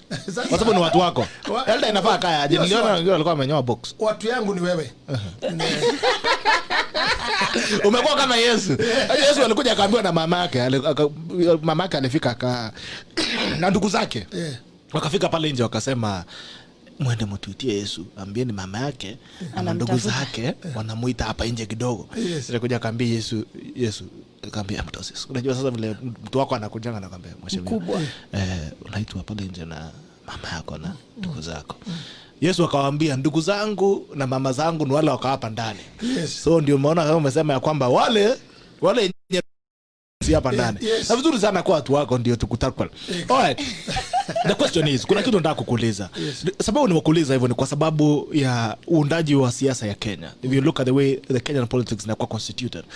Leo nakuja nafanya handshake na Lucia hapa kwa sababu natoka pale Western. Nakuja na Marisana na Lucia nasema haya yako imeisha. Ngoja kaa hapo kando kwanza. Nakuja na kula handshake na huyu jamaa wangu wa Rasta. Huko nasema sasa tuko pamoja. Nikimalizana na yeye anakuja. Siasa ya Kenya yajengwa. Na itafikaje siku ambayo itakuwa ya kwamba siasa za Kenya zinahusu all 50 million Kenyans, sio jamii mbili ama jamii tatu. Na kwa sababu kuna hisia na nimeona kuna watu wanazungumza pale Ridwan kwamba wewe ulikuja ukatuambia unataka kufanya kazi na sisi. Tukaweka amani, tukafanya handshake, tukafanya kazi. Sasa umeamua kututumia kumaliza kazi yako, unaenda kuchukua wengine. The way the politics of Kenya is structured, unaona kwamba kuna ideology, kuna watu ambao kuna imani ya kwamba wanataka kuleta uongozi ama ni shughuli ya kisiasa tu ya kwamba tumia huyu, kimaliza kutumia huyu, enda utumie yule mwingine. Unajua that is the worst thing kwa sababu unajua ukitumia toilet paper unaiacha kwa choo.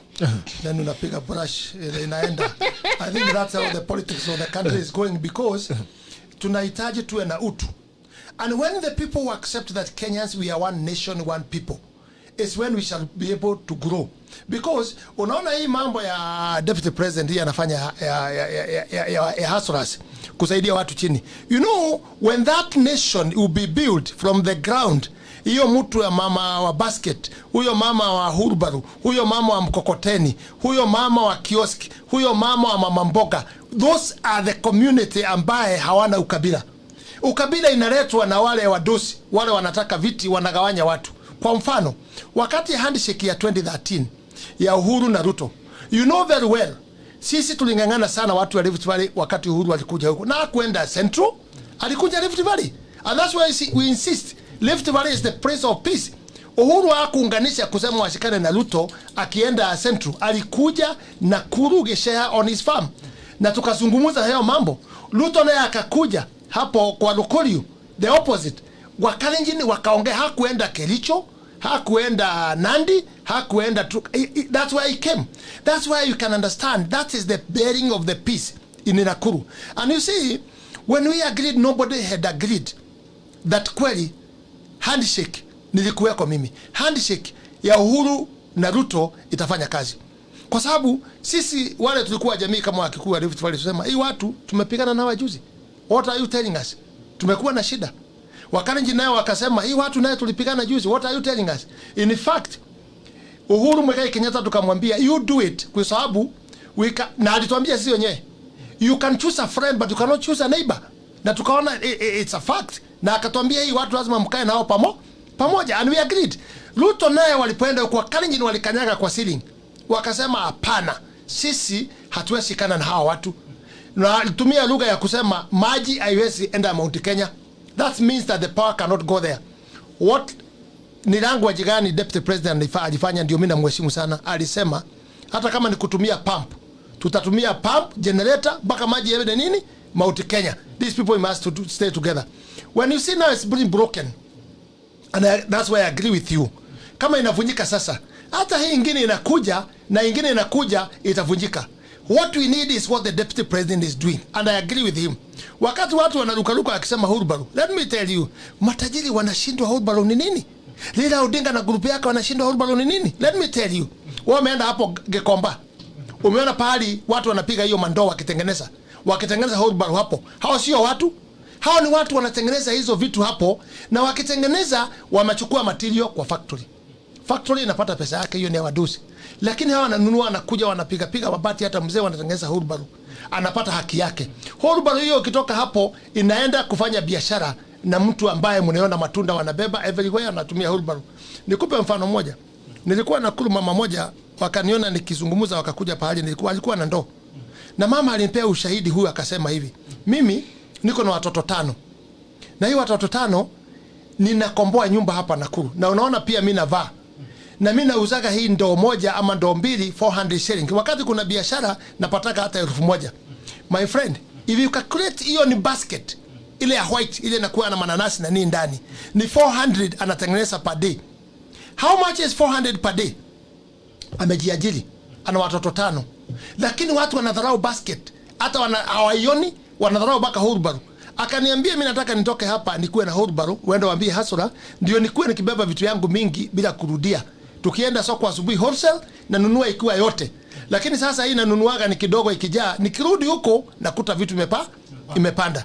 Wa wheelbarrow naye alikuwa anachonga miwa, akaniambia mimi ningependa sasa niende kwa mkokoteni. Ndio wakati ya wholesale asubuhi nanunua vitu wafanya nini?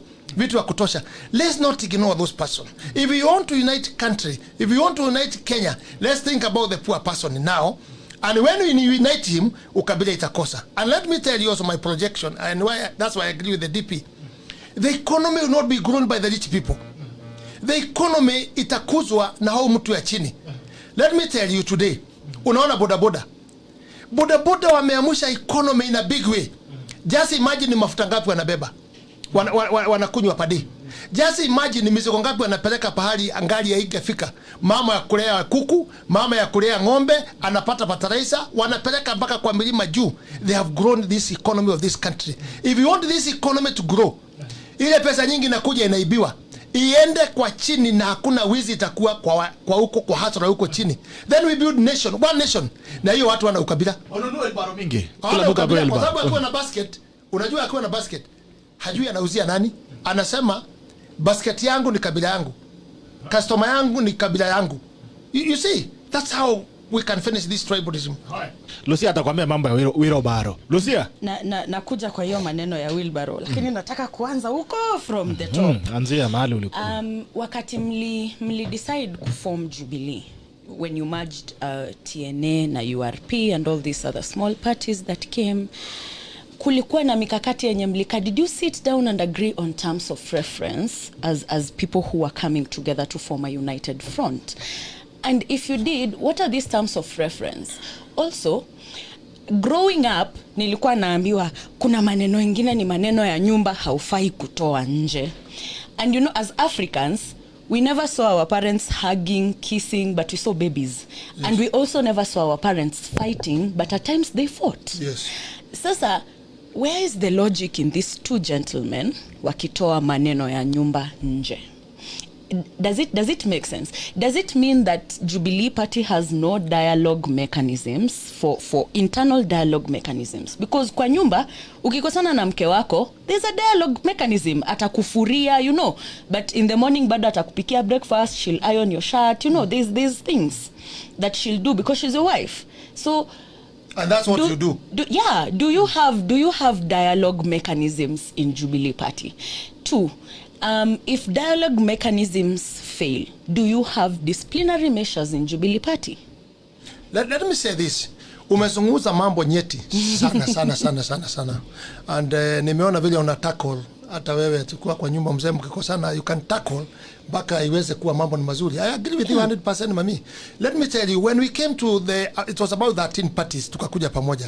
You know, now it looks like we count those parties because they had to say, why were we looking for them? Ndio tukuje pamoja na tuweze kuungana na hawa. They must have a say in the party. Yeah. And it is the political party agreement iko hapo. Tutajoini pamoja, chama itakuwa ni hii, na we shall be working together, we shall be sharing ideology together, all of us. And we shall be working together and we shall be doing the meeting. It is there on the political party. All those things you have mentioned, they are there, all of them. But now, it is not working because now has been left with the president himself only and kina Tuju in the office na kina Murathe.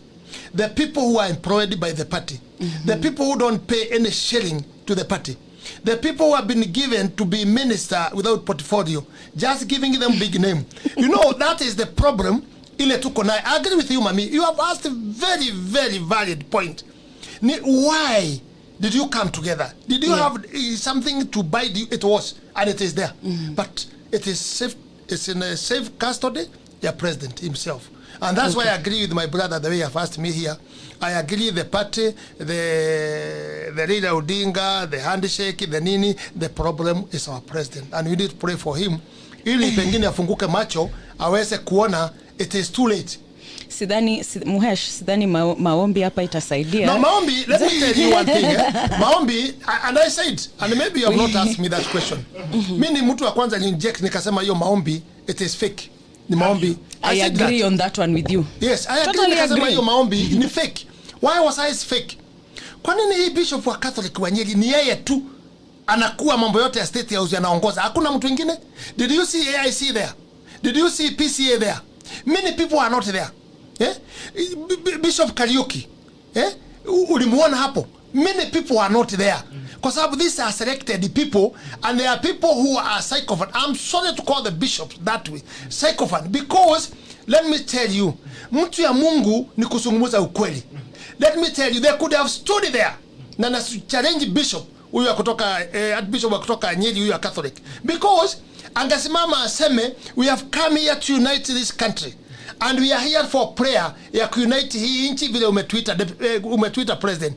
Amuka, simama hapa. Deputy president, simama hapa. Forgive each other because you are the problem, you too, of this country. You too, you are the problem.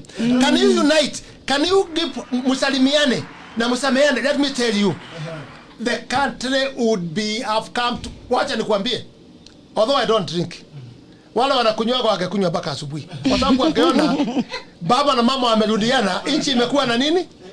Imekuwa na amani. Let me tell you, even Raila Odinga, he could have been called there. Si kupeleka watu Bondo, wangekuwa hapo watu watatu. Because now these are the problem where it is. Washikanishwe. Let me tell you, wakati president alisimama alisema kitu moja ambaye na mimi nilikuwa nimetabiri mbeleni. Unajua, si lazima ukuwe bishop ndio utabiri ama uzungumze na Mungu. Even you Takwel, God can talk with you.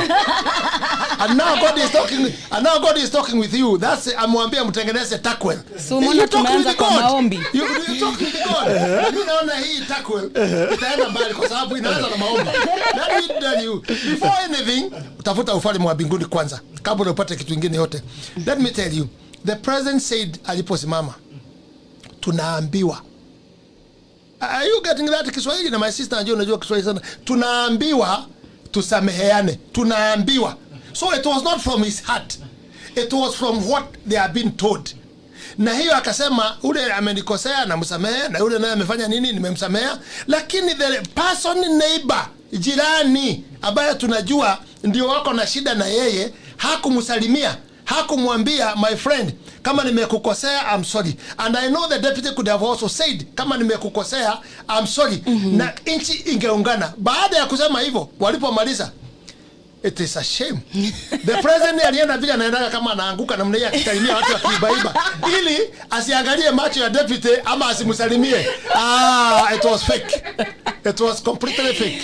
Now on to my next point. And I totally agree with you. Hiyo maombi kidogo. Yes. I'm telling you. And you see, na unajua kwa Biblia inasema, I don't know if ningekuwa na Biblia ningekuoti hapa. Na mrudi kuweka Biblia hapa. Biblia inasema kuna maombi ambaye Mungu hawezi kukubaliana naye. Hii ndio hii. We must depend our sin inside our heart and say we are sorry for this we have done. My brother, mimi na wewe tukikosana, I'll just come. It will take 1 minute. The word sorry, it is a second. Takwel, I'm sorry. Let's go. And hauwezi kunigonga ngumi tena. Inaishia hapo mimi. Na hata kama tunaumana vidole, siwezi kukuuma kidole tena. Nitasema my friend, that tunasema kwa Kikuyu, I don't know whether also in your tribe it says that. Kwa Kikuyu tunasema ukigonga mwanaume ngumi aanguke usimfuate chini. No. Yeah. Usimfuate chini. Don't kick him when he's down. When he's down. That is a saying of Kikuyu. And that's what we are praying. The issue of this country, the stop of this country is not BBI. Extending the seat for big people. The problem which is there it is uniting the country to be together. Unajua Mwesh umesema the president is not reachable. Haskizi wa his team, haskizi wa Kenya. I'm sure you have seen, you might know me from one of my digital videos because I love talking about the constitution. I love the rule of law. I love to see the constitution being implemented. Even just 70% of the constitution, not all of it. The president is inaccessible. On a light note, sasa mnasikia venye tunasikianga sisi wananchi tukiwatafuta waheshimiwa na hampatikani. Ako ka feeling ndo tunasikianga. But it is wrong. It is wrong what he's doing. I want to cite a few things in the constitution that I feel have been violated. Bill of Rights in Article 20 has been violated for everybody in this country.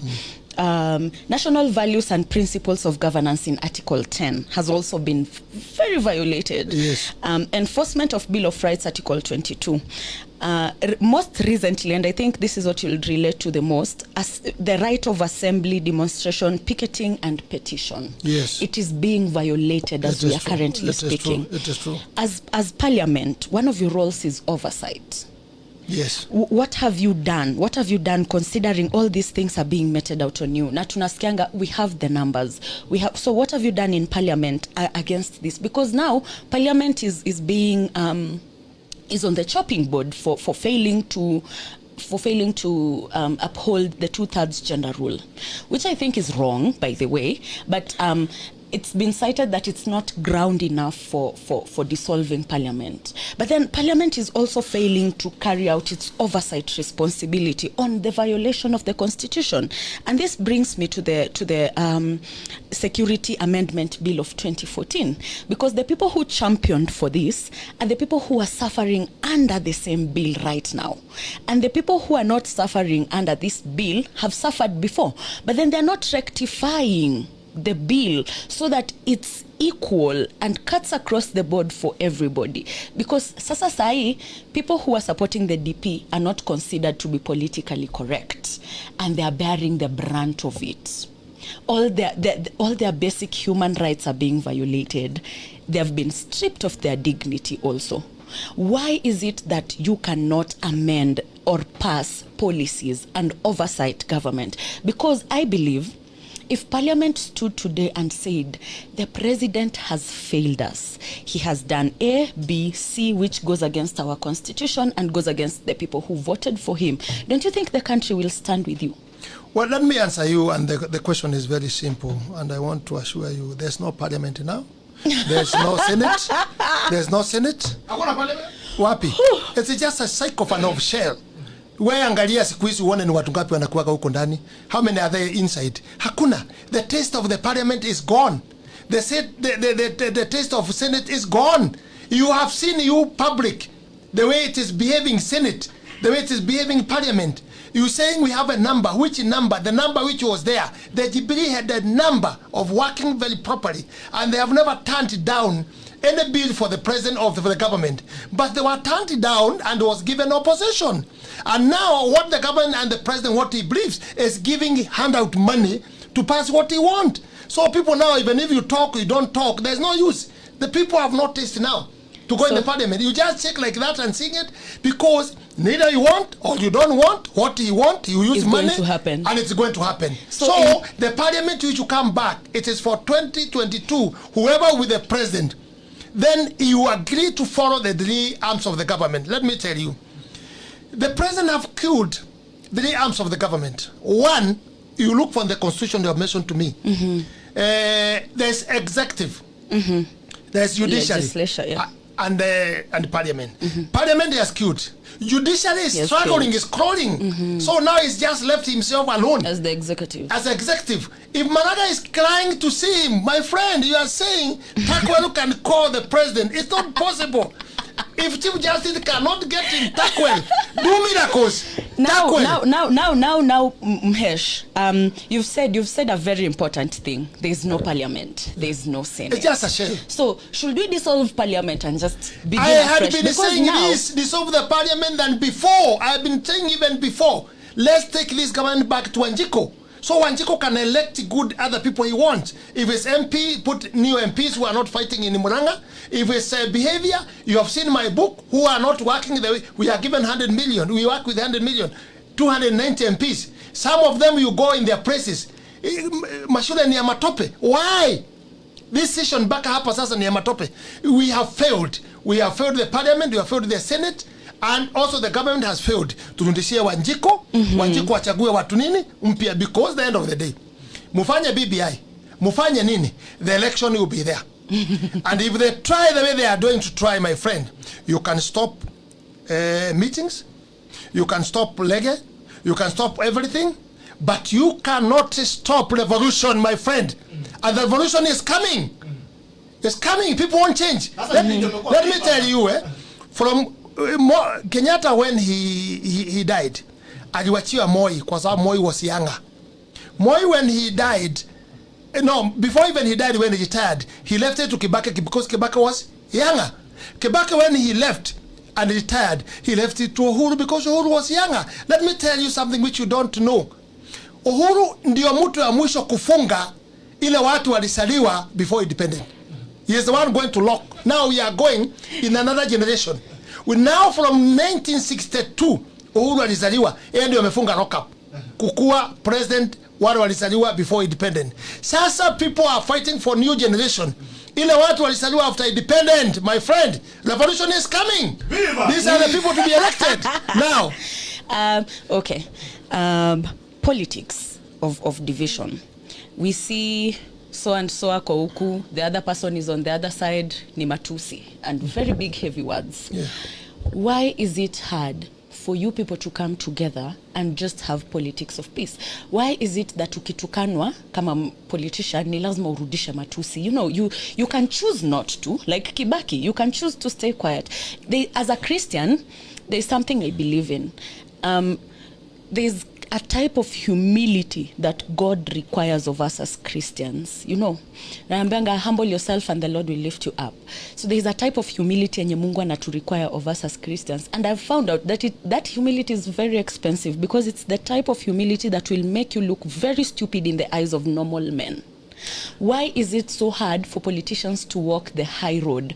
Mbona Mbadi akiwa huko lazima atasema something negative, and Ndindi Nyoro akiwa the other side, he will return with something negative. Why is it that we are playing politics of personality so that it becomes a war between A and B? Why can't we just find a middle ground? Because fahali wawili wakipigana ni nyasi zenye huumia, and we as Kenyans are suffering. The DP might not be in good terms with the president, but he's not suffering. He gets 3 meals every day. He moves the way he wants to move, maybe not with luxury, but he moves. What happens to the person who does not get a meal in a day because of the dysfunction that's going on in government? Let me tell you, I'll answer you because mimi ni mzee na ninakuaga na tabiri mambo ya muhimu sana, and I'll put it with you. Wewe sasa, maybe if you are married, I don't know, and nyumba yako ni yako, you must protect boma yako. Ukiona mtu akijaribu kuchezea boma yako, my friend, hautaenda kuhubiri. Wacha nikwambie, kuna shaitani ya kufukuzwa na mwili na kuna shaitani ya kufukuzwa na maombi. Hii imefika ya mwili sasa, bali imefika. Kuna kufukuzwa na ngumi. Kuna kufukuzwa, hiyo ndio ya mwili. Kuna kufukuzwa na mwili na kuna kufukuzwa na maombi. Let me tell you, you not waste time when you are seeing another woman coming in your house, destroying your marriage, destroying your children, destroying your husband, then wewe uende upige magoti uendelee kuomba na ameingia kwa bedroom. My friend, wake up. Lakini mwambie wewe ninakuona kutoka sitting room umeingia bedroom. Wewe shetani toka. Hiyo si ya kuombea. Hiyo ni kupush kutoa nje mara moja. Because this is our house. This is a Jubilee house. This is where we fought for. This is where we took a lot of risk. Even some people died through that hiyo mambo ya uchaguzi. And let me tell you one thing very interesting, maybe one day you visit. There's a woman in my place in Bahati. And he was talking about the president supporting and going round and round and round. And when we were told to repeat the election, this woman alitokea na akasema atashinda, watu kutokeni mpige kura. She went all over the night saying that. Na alikuwa ameokoka, ni hao anaweka nguo ndefu. Sasa the following day when the president alitangazwa ameshinda, this woman, the same areas she had gone, akatoka akasunguka akisema tunamshukuru Mwenyezi Mungu kwa kuwa maombi ile tulifanya na vile tulisikizana amechaguliwa, na alienda akalala saa 9 ya usiku. Do you know he did not wake up in the morning? He did not wake up. I'm the one who took the husband the bike ya kusaidia watoto mpya ambaye tulipata siku hiyo kutoka kwa serikali iweze kumsaidia huyo mama. So you see, we are not the same, all of us, mami. Kuna wale watasema wacha niendelee na maombi kufukuza ushetani. Kuna wale atasema before you get to the bedroom I must deal with you. Na wacha nikwambie, yes, na wacha nikwambie, kuna siku moja chui alienda kwa vita na alipigwa mbaya sana, akapigwa akaumia, lakini wakati alienja kujikokota, akiweka miguu yake kujikokota vile mtu ajikokotaga, akakuta ako na extra nails, akakuta ana kucha zingine zinatoka ndani. Kajua, if I went to fight with these nails, so I could have done better. So that's why I'm saying, I'm not saying we fight, but I'm saying on the list point of politics we must do it. I also told you before, Wakalenjini na wakiwa nasema mshale ya usiku pahali imekujia, it's night, don't go and kumulika huko ati imetokea wapi. Rudishia hapo na utasikia mtu akilia pande nyingine. So some of these things I agree it's not really good. I can say that, but you see, because we are not born together, there are people who are supporting also the side of deputy president, but they are quiet because we are not born together the same nini. Kila mtu amezaliwa na kipawa yake na chuki yake. Kama mimi si mtu wa kuvumilia, mimi ni mtu wa kufukuza mtu. Nikiomba ukatae kutoka, nitatumia nguvu kutoa, kama vile tulifanya bunge.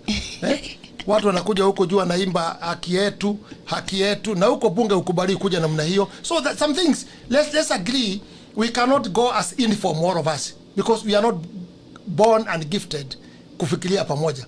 Tumbo ya mama kama yako natokaga daktari, pilot, mchawi, mwizi na pastor. It's the same stomach. Natoka hiyo vitu yote. So you must bear sasa ile mtu anahitaji ya maana kuelewa hawa watoto ni watu wawili, ni baba na mama, kwa sababu waliwazaa. Sasa baba na mama ni deputy president na president, because hao ndio walituzaa kwa sisi ni wafuasi wao. So they must know how to handle. I totally agree, but then you see, hapo kuna selfish interest, because you're now not thinking of Kenyans who gave you this job and they are unemployed. You're thinking of protecting your own ego. My friend, nimekwambia kwanza, mami, wewe once protect your house, then before you protect other people outside. So no, before you come here tackling, wewe kwanza. No, today I actually want to challenge you. Today I want to challenge you. It's okay. And I want you to take a step to initiate dialogue between the two different sides. Yes. That's my challenge to you. Yes. Because there has to be a middle ground somehow. If you people really care about the Kenyans who voted for you, please initiate that process of dialogue. Unaona president na baba walisema during the BBI report when it was being given at Bomas, alisema they sat down and took how many thermoses of tea?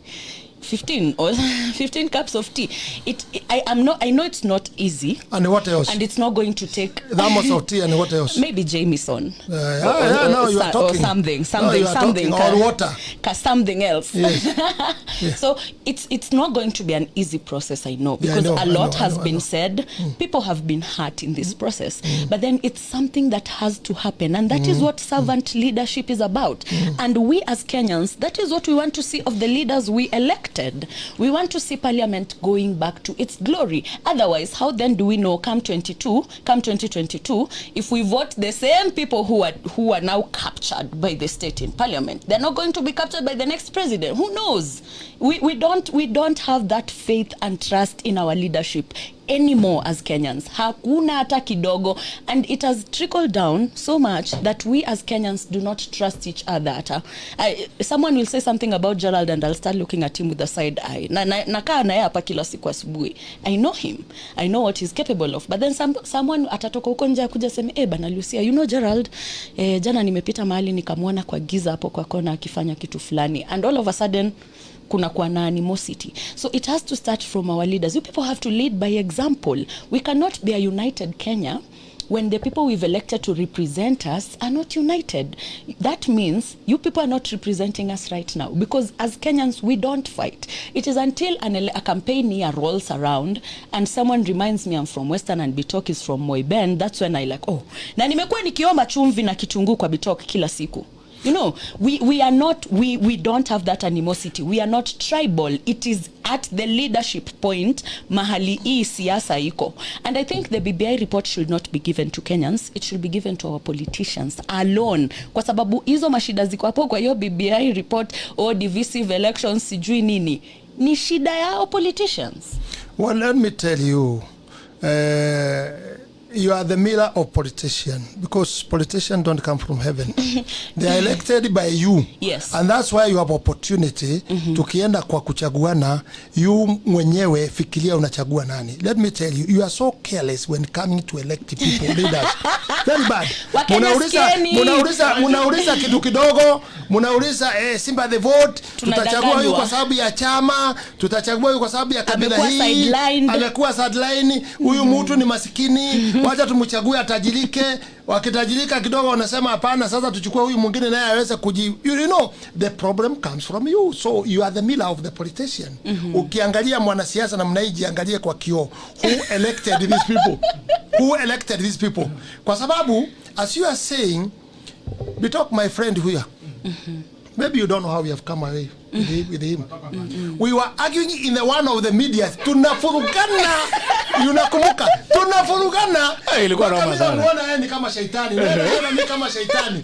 Karibu anatoa na mwili sasa. But the door was small. Singeweza kutoa. Karibu Ngunjiri avunja microphone. Sasa, but now we are overcome to that. Now we are the best buddies. We are talking. I'm telling him, help me here. I want to do this. Ananiambia, what are you doing in the ground? How can we analyze what we are doing so we can know where you are? And he's telling me to come in. We are good friends. We are overcoming, we people in the ground. The problem is those top, they are not overcoming. The problem they have. Lakini mimi sisi tuko pamoja. We are hustling. Na tutaenda pamoja sisi. So what you are saying, even you, let me tell you. By the way, are you married? No. You know? No, I'm not. So I would like to announce, anybody can put application. Officially? Officially? No, I should say that. It's good to say that. Yes. Actually, kuna tag of war hapa. Ama ni war of tag of war between UK na US. Wanashindania mimi hapa kidogo. Na unajua hiyo, Kalonzo atakuja apita katikati yao. Sasa akipita katikati yao, they'll suffer. You know, when I was young, I learned one thing, that the people who are not married, some of them would say, wanadanganya msichana anamwambia, I'll marry you, but I'm a smart guy. I want to build a house. I want to buy a car first. I want to do ABCD. I want to do this. Msichana analimbiwa mpaka anatosheka. Those things are good promises. Anangojea. Lakini mtu mwingine anatoka pande nyingine anakuja, anaona Bitok ako na kila kitu, akijenga atanyang'anya hii msichana. Sasa akivunja yeye mguu, utaweka mguu juu ya nyingine. Si mambo imeisha. So it's about the strategy. Second, my sister nitakuuliza. When you get married, let me start advising you. And you'll be paying me later when you succeed. You see, when you are dating, like now I've seen there is a Europe and where they're fighting in between.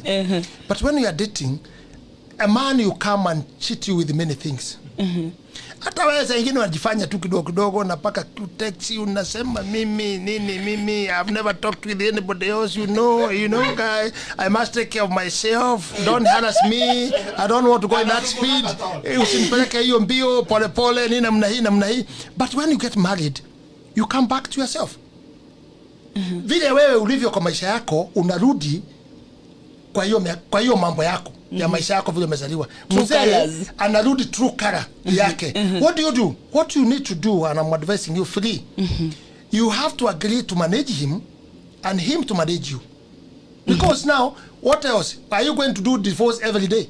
That's why I asked, kuna maneno ya nyumba yenye haifai kutoka kwa nyumba. Na kuna mechanisms za kudeal na hivi tu kwa nyumba. You know, tutapigana nitakufuria, alafu jioni ukikuja, then we sit down and talk. You know, after I've simmered down. But then we don't see this applying to the president and the deputy president. And you see, if it was possible for the president to sit down with Raila and have a conversation, what makes it so hard for him to sit down with his deputy, whom they had a pact from 2013? Takwel, I'm giving you that number. Call now. Call now. I'll give you his number. Call the president now.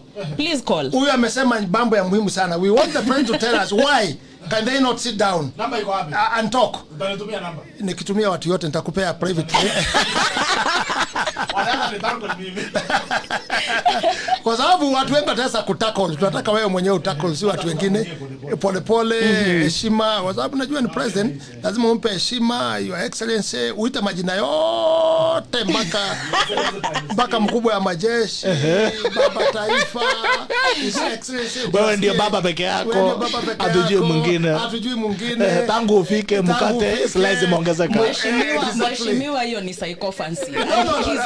Ndio bwana kile anatafuta. Amesema ndio bwana kile. Thing that happened to us after sliced bread. But let me tell you what Mama have asked my beautiful lady here.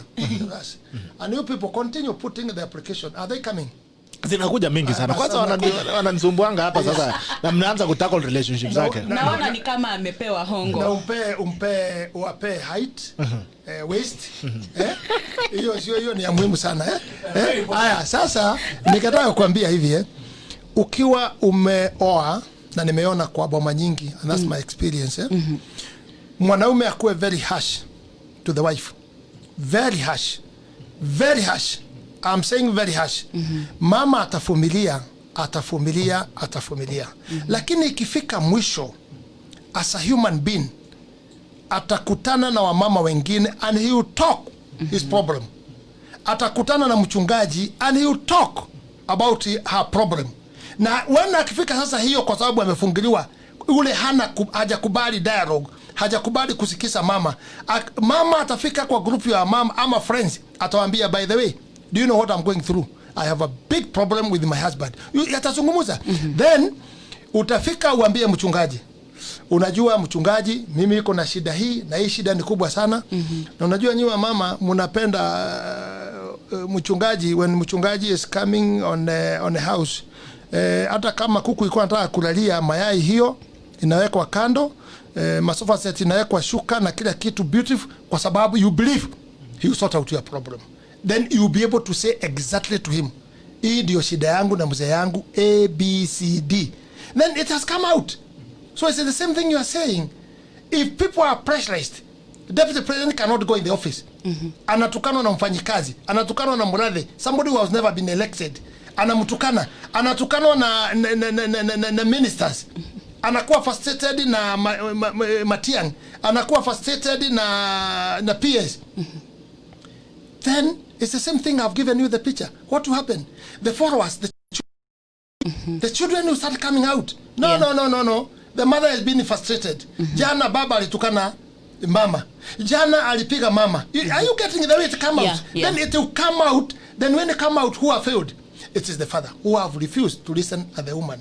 Kwa sababu, I believe on one thing. Wakati Adam waliumbwa kwa shamba ya Eden, alishindwa.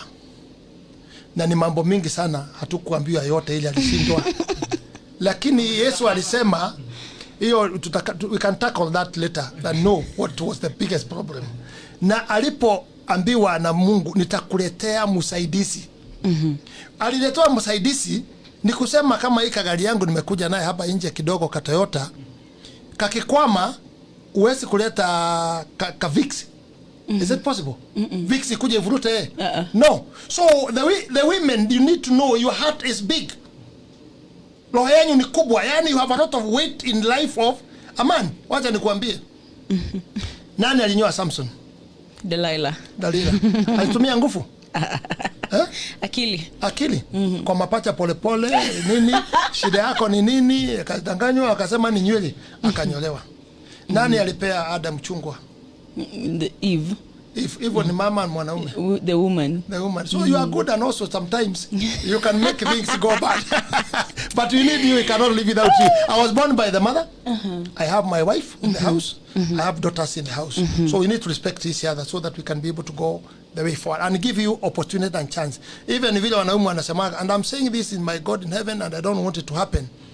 If it can reach someone that we cannot stay with my wife, na nimekaa na yeye sasa almost 50 years in the house. Then if we can have differences ya kusema tuachane, which I don't see myself, but if it can reach there, I'm advising other people, don't frustrate that woman. Even if you are working, she was not working. She made you well to reach where you are. Ile mambo umepata na ile pesa umepata yote. Just divide with her in a good way. Don't go in the court. Just agree. What do you want? In fact, you can take this house, me, I'll look for another one. Just agree. Mtu mmekaa naye 50 years. Don't see her loitering akizunguka hana nguo hana chakula ufurahie. It is not good actually. And let me tell you, in this country, and I want to tell you, Bitoko, uona hii kitu ya maana sana. In 1963, tulikuwa 7.5 million people. Na tulikuwa nalia mambo ya mashamba hatuwezi kutoshea mpaka vita ilikuwa napiganwa. Mashamba hatuwezi kutoshea. Now we are 45 million, bado tunatoshea. We shall be 200 million, 500 million, bado tutatoshea. Let's not be greedy. Ile kitu Bitoko umekula saa hii, I don't know. Ile wao umekula saa hii, I don't know. Our friends here, I don't know. What mimi umekula? But we are the same. Pekine Bitoko amekula breakfast. Yeah, 5,000. Akikuja hapa. They're very smart nowadays. I think you can avoid. Anaweza kuwa amepitia hapo bila roasted. Why are you banning picture for me? You know why, ukiona mtu kwanza mwanaume kichwa imeanza kumetameta. They are good things coming. Labda ni usaidizi unasikia. Kichwa Bitoko. Wacha tuulize Bitoko wewe mami, wewe niambie. Hii nywele kati hiyo nafikiri ni pesa ngapi? You like it 200? Yeah, yes, kwa 200. Unajua lazima anaenda pale mali akishanyolewa anaoshwa. We are talking about 5,000. Anafanywa massage huko. Na iko pale niliona akinyolewa, anasafishwa uso, anafanywa massage miguu. Why are you tackling me? Aya, ndio kwa magazeti. Tukimbia kwa magazeti, wachimbiwa tukimbia kwa magazeti. Naona the Standard inasema ya kwamba revealed hiyo the Standard na pia niliona the Star, headline ya the Star pia ilikuwa imesema hivyo. Inasema revealed push to reconcile Uhuru and Ruto.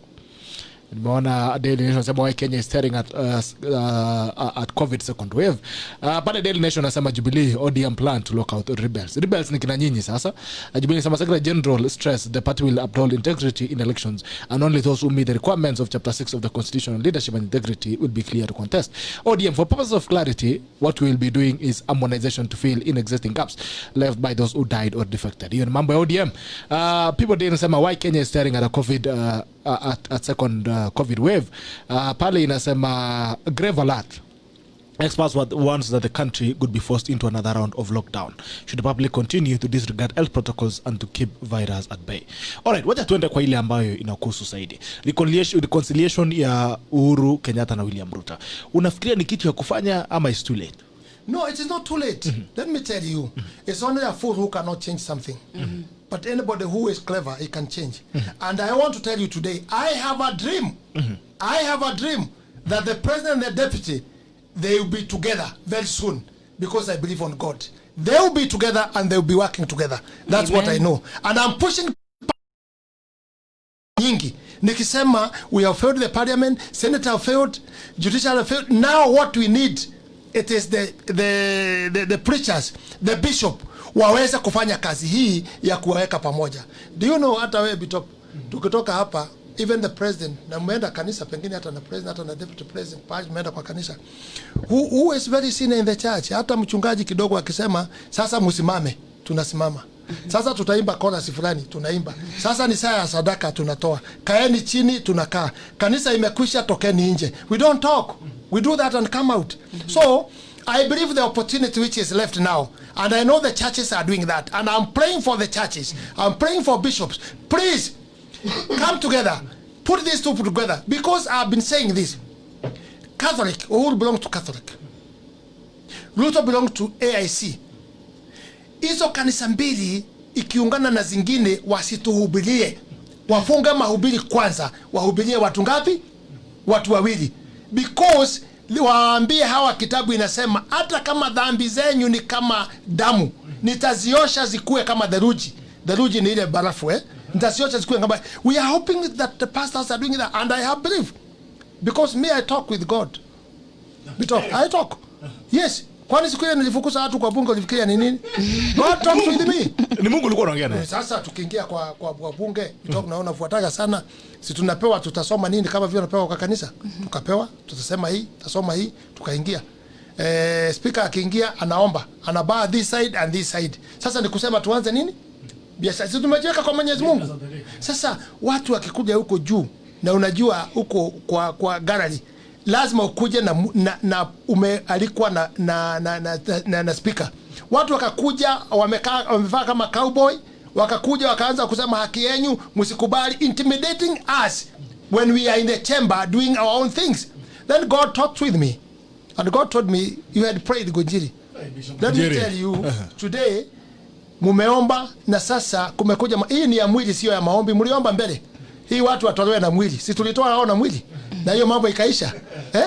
So I think sometimes we need to believe on God, and God can talk with it. You see, wakati unafanya mambo mazuri ni Mungu anakuongoza, kwa sababu Mungu hawezi kuongoza kufanya mambo mabaya. Sasa like this now, takwa mimi naona Mungu ameongoza from where you have come from up to where you are. This is God, and one secret you have realized, yes, that God ameletwa kutoka mbali na nyinyi wote pamoja hapa. Na ndio mnaona kabla tuanze kitu kingine mnajiweka kwa Mwenyezi Mungu. It's the same thing. But let me ask you one thing. Tumekuja hapa before anything tumeomba, si ndio? Sasa tumeomba, tumeanza maneno.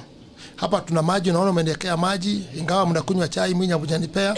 Nitakunywa baadaye, ni sawa sawa tu. If I belong to water, not to tea, is okay. Lakini sasa tumefanya hiyo mambo yote. Mtu akuja afungue mlango, aanze kumwagia wewe maji na kupiga wewe na mimi na huyu, na ni mtu ametoka tu ameingia hapa, is not invited. Because you are Christian, you kneel down and start praying. Hiyo ni ya mwili. Hiyo ni ya mwili. Hiyo ni ya mwili. Ati sasa upiga magoti, oh Jesus, you have seen this man has come. Can you stop him? Na hako na panga, anataka kunikata na panga. Simamisha iko kwa mimi. Simamisha Yesu. Simamisha, stop it. Aya, kabla sijaenda kwa the next session, kuna kitu ambacho tunaita tujengane. Tujengane ni nafasi yako ya kuweza kufanya biashara na sisi pia. Tujengane, mmetujenga, tumefika mbali, tumefika kama vile mheshimiwa amesema kwamba takwa limetoka mbali na tumefika ambapo mahali ambapo tumefika, mmetujenga na tunawapa nafasi pia ya kujenga biashara. Kama tu biashara ambayo unaifanya, tafadhali tutupie hapa kwenye comment, tutubie details ya kwamba hii ni biashara unafanya. Kama uko na picha pia ongeza kapicha moja ya what you doing, what the business you doing. Kama ni construction, labda uko na kapicha brochure yako hapo, tupa hapo, utupe namba na mahali upo, ili wale tacklers ambao wako pale waweze kuiangalia na kukupa biashara. Nasema hivi ya kwamba we need to grow, tujengane sisi kama vijana, kwa sababu watu wengi hapa ni vijana. Najua kuna hustle ambao unaipiga, kama unafanya kazi ya wheelbarrow, kama yule mheshimiwa amesema unauza mananasi, piga picha wheelbarrow, waambie mimi nauza mananasi kona ya Kawangware, karibu na junction, namba yangu ni na hii. Kama unataka mananasi, kuja kwangu. Kama unauza mawe ya kujenga, sema hii ni picha mawe yangu, nambari yangu ni nauza mawe thika, ili tuweze kujenga. Tunasema kwamba tujengane. Mkitujenga tunawajenga. Ama namna gani? I'm seeing you are doing so well. Let me tell you, mimi sijasikia mkipeana pesa inapeana na maledi wengine. Sijasikia mkipeana pesa. Na hiyo pesa ni ya unafiki. Ni ya kutanganya mwananchi. But you are not giving money, but you are so popular. You know, because you are touching the areas where yani mheshimiwa umesema sisi tuko very popular. Very popular. What do you mean? Let me tell you. Dini inua miguu juu sasa. Very popular. Na viatu leo. Let me tell you, shukuru Mungu. Kwa sababu kuna wale wanapeana mpaka 1,100. Wakijaribu kutafuta watu wa kupiga simu. Na nikwambie, ni nani anapeana pesa bure? Nani iko na factory ya pesa kupeana bure? Hiyo ni mtego. Hiyo ni mtego. Kuna station moja ilikuwa inauza property ikisema plot maguta. Plot maguta. Miji. Watu wakaweka pesa. Na huyo mtu ni mchongaji kutoka Kiambu, akachota watu. Watu wakakula nini? Na nimesikia sasa anaanza kupiga siasa. Hiyo siasa ni kujificha, unajificha pahali fulani kwa sababu ya vile umenyang'anya watu pesa. Wewe lipa pesa yao, na wewe station unadanganya watu plot maguta. Bitok usikubali kuingia kwa hiyo. Don't net on that because popularity yenu itaribika. And I'm telling you, you are so popular for now because these people listen what kama hazi unasema where you are working tuma picha yako iende kwa nini yenu. Let me tell you, even kwa mtandao kama ni wale wengine they charge a lot of money. So kama sasa kuna mtu hasra grassroots ni nyinyi. You are tackling people. We are tackling the problems of the people. Kabisa, ile uchumi ndogo. Kwa sababu mheshimiwa ametaja simu pale, tunafungua masimu sasa hivi. Bunge la mwenye nchi iko wazi. Bunge la mwenye nchi iko wazi, nambari ni 0779801010 07798010. Naona kuna watu ambao wameanza kupiga tayari masimu kadhaa hapa. 0779801010. You can call in and contribute to the discussion that we are having today. Na mheshimiwa, bunge la mwenye nchi iko wazi 0779801010 0779801010. Meanwhile, naona bado mnaendelea kutupa biashara pale. Maana kuna jamaa hapa Jeffrey Rogan anasema for all signage branding printing solutions get in touch with Tulip Signs Limited. Naona amepiga link yake hapo. Naona kuna jamaa hapa anasema business and Franks John Senior anasema business and accounting solutions. I support SMEs grow through effective solutions and tools. Nambari yake ameweka pale 0733505082. Alright, tupa biashara yako hapo na uangushe link. Na mtu ambaye hajapewa mheshimiwa chai, kwa nini anataka mheshimiwa akose kuja tackle siku nyingine? Mheshimiwa unakunywa kahawa ama coffee? Unajua kahawa I fear tackle. Mnataka kutackle mimi kwa sababu hapana, sisi hatuna maneno nayo. Afadhali nitumie kwa sababu kahawa. Acha tuchukue simu tusikie kunaendaje. All right. Good morning. Hello. Tunakusikiza na uzime simu yako pale nyuma tafadhali. Hello bwana Pito. Yes. Kisa kabisa na mheshimiwa NGUNJIRI. Karibu studio yetu ya Tackle asubuhi ya leo. Sema wewe ni nani kwanza? Ni Weldon naipika kutoka Kapket, Nakuru County. Leta habari Weldon. Tunaitoka county moja na yeye. Karibu sana mheshimiwa kwa studio yetu ya Tackle siku ya leo. Swali langu la kwanza nataka niulize mheshimiwa NGUNJIRI. Jana tuliona president alitoa bibi ya Kamket akuwe commissioner ya IBC data. Sasa anaonaje na hiyo maneno ya chicken hiyo ya 50 million yenye ilikuwa imechukuliwa hapo awali, yeye alikuwa amehusishwa. Anaonaje katika bunge atayapita ama anaonaje ni lazima ufanye jambo kabisa kwa sababu naona wako na plan zingine kule. Swali langu la pili ni Chemolel. Habari ya Chemolel mheshimiwa NGUNJIRI? Mzuri sana my sister, my mother. Nashukuru kwa kusikia mnataka sisi wote tuko pamoja tukitaka. Anauliza Susan Kiika habari yake. Susan Kiika ni sawa na mnajua pale anaenda. Huyo ndio gava wetu next coming now. Governor wetu Nakuru County incoming governor. Hata sisi Kureso North, Kureso South tumeshikilia yeye kabisa. Unaonaje yeye ametusaidia sana hata niliona jinsi alifanya harambe ya hii watu wa kulima wakanunulia pass. Na maharambe mengi yenye inafanywa hapa Kureso South, Kureso North mkono yake huwa anapika. Tuna support yeye kabisa akuwe incoming governor kwa sababu siku lindri imekuwa shida ndili. Siku hizi imekuwa shida ndili. Ukiona kasi yoyo hata siku nyingine uliona 3.9 billion ilirudishwa kwa treasury. Na wakati uliporudishwa kwa treasury unaipata mabarabara tunaikwama hapa, hata mapunda inaikwama Kureso South kwa mabarabara za county. Punda inakwama. Yes. Sasa nawaambia kuja tackle. Kiongozi. Na unaonaje yeye tangu achaguliwe yeye alikuwa speaker wa Nakuru County, akawa senate, akawa chief whip, hii maneno ikaondelea yeye akawa president ya wakina mama kule IBC kwa wakina mama wote wa ulimwengu. Sasa tuna support Susan Kiika, peleka salamu zetu kutoka Kureso na mwambie tutashikilia kabisa. Swali la mwisho bwana Pito na mheshimiwa ni hii unajua status wakifanya jambo siku hizi unaipata kabisa wako na program mbili. Deputy President asipohudhuria mkutano kuna program yenye jina lake hapo wanatumia hizo. Asipohudhuria wanatoa yenye unaonaje hizo vita vyote yenye inafanywa. Shikilia Deputy President tunawashikilia Kuresoi South na karibu sana the tackle studio yetu. Ni well done captain. Asante sana Mheshimiwa Ngunjiri. Asante sana. Huyo mama ameongea kabisa. Hiyo ni jamaa anaitwa Weldon. Weldon. Si mama. Si mama?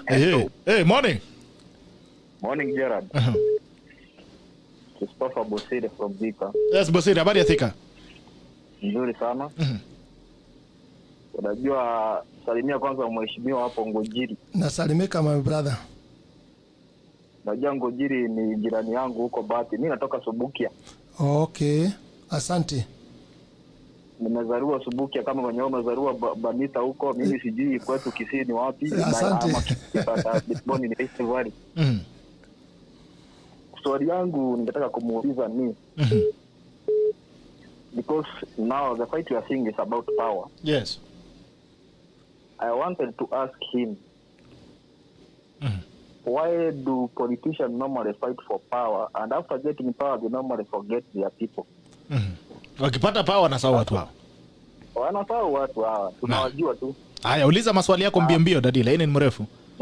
Na namshukuru tena kwa sababu ameweka huyu jamaa hapa kocha amemrudisha kwa Raini. Huyu jamaa Samuel Kasese alikuwa amepotea kidogo akiona amemweka kwa Raini. Namshukuru kwa hiyo. Asante. Na pia namshukuru kwa kazi yenye anafanya. Inaonekana hapa mimi napitiaga nikitoka Nakuru nikiwa nyumbani napitiaga Bahati naona maendeleo ipo. Asante. Kwa hivyo namshukuru kwa kazi na aendelee kuhudumia wananchi. Asante. Asante sana bro. Thank you so much for always tuning in and for your support. Okay, welcome. Right, have a good day. Unasikia wananchi sasa wanaongea huyo alikuwa amekuja anaitwa Weldon, huyo ni Bosire, jamaa wa Thika. Naona kuna masimu tumemiss hapa kadhaa. Lakini naona vile Bosire amesema Bosire is the Leo Kenyan Yes. Umesikia vile amesema amesaliwa Subukia na yeye ni Mkisii Kabisa. Na sasa anafanya kazi Thika. Anafanya kazi Thika. Yes, that's the country we want. Kila mtu aende kila afanye kazi na aende kila pahali bila kuweka kabila. Good morning. Good morning, Gerald. How are you? Hey, what's up, buddy? Salama sana bro. Nasikia Kiingereza leo ni ya nje. Nasema what's up, buddy? What's up, man? Niambie. All right, sir. Mzuri sana. Nimesikiza vile Mheshimiwa Ngunjiri aongea. Na nimekuwa nikimfuatilia kwa muda sana, hata wakati alikuwa kule Kapwang, kule Baringo, Eldoret wapi, nimekuwa nikimwangalia kwa mbali. Ningejaribu kupenda kumwambia kwamba asikate akieneza injili ya amani kwa Rift Valley. Aendelee na injili ya amani. Injili ya amani kwa Rift Valley. I think he can do very well in that. Now, we don't care about anything else. The most important thing in Rift Valley is peace. Yes, true. Mambo ya ukabila, mambo ya nini, tuachane naye na tusahau kabisa. Kabisa. Na vile ameongea leo, nimeona ameongea na nashukuru vile ameongea na akawapatia maoni, mawazo mazuri na tuendelee na hiyo. Yeah. Asante. Otherwise, I also want to applaud you all and thanks for everything and you guys take care. And God bless you. Thank you so much. Have a good day, sir. Bye. All right. Good morning. Good morning. Hello. Morning. Yes, good morning to you, sir. How are you? Yes, good morning. Hello. Nakusikiza. Mbio. Yes, good morning. Good morning to you, sir. Good morning, Gerald. Yes. Thank you for your show. Kaya asante sana bro. Nashukuru. I just want to put this to the MP. The government is divided into three arms. The legislature is independent from the executive. And we have seen two gentlemen trying making an illegal attempt at amending the constitution. And I was wondering, is that not a ground that is sufficient for impeachment, because it's a gross violation of the constitution that Kenyans from the accepted for themselves. So the MPs, even if they are from Jubilee, should they make attempts to put that to the president that this is an illegal attempt at changing the law that governs the country? Thank you. All right, thank you. All right. Good morning. Habari asubuhi. Gerard Bitok. Yes, sir. Habari asubuhi. Nashukuru. Samuel. Yes, Sam.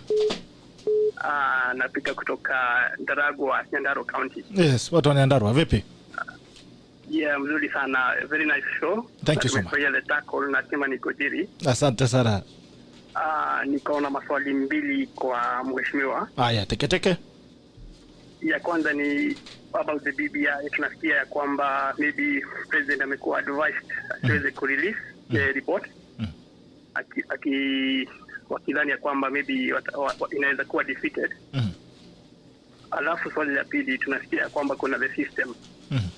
Na tumeona kwamba hali ya IEBC, watu wengi huwa wanasema ya kwamba IEBC huwa haitumii haki kuweza kusema ni nani ameshinda uchaguzi. Je, Ruto akiweza kushinda uchaguzi ya 2022, anaona kama kwamba hiyo system itaweza kumruhusu aweze kuingia katika Ikulu? Na Bitok na kuuliza uweze kuleta NGUNJIRI pia. Ndamleta. Nilimpigia alisema alikuwa anataka kuweka NGUNJIRI square. Lakini nikaona NGUNJIRI wa Nakuru wanaweza mfinyia kwa kona, nikasema acha kuja siku nyingine. Okay, asante sana Bitok. Thank you so much. Have a nice day. Bye, thank you. All right, good morning. Habari asubuhi. Yes, Gerard. Yes, sir. Morning. My name is Hillary. Hillary. Bwana Yesu asifiwe. Asifiwe kabisa. Umerudi Kajiado? Nilirudi jana. Haya, maswali yako haraka. Acha niseme salimia Lucia, naona mmemlenga sana na usalimie mheshimiwa. Nasalimika. Unajua mheshimiwa, tunangoja ile kama ulikuwa unasema inaitwa birika ama ilisema.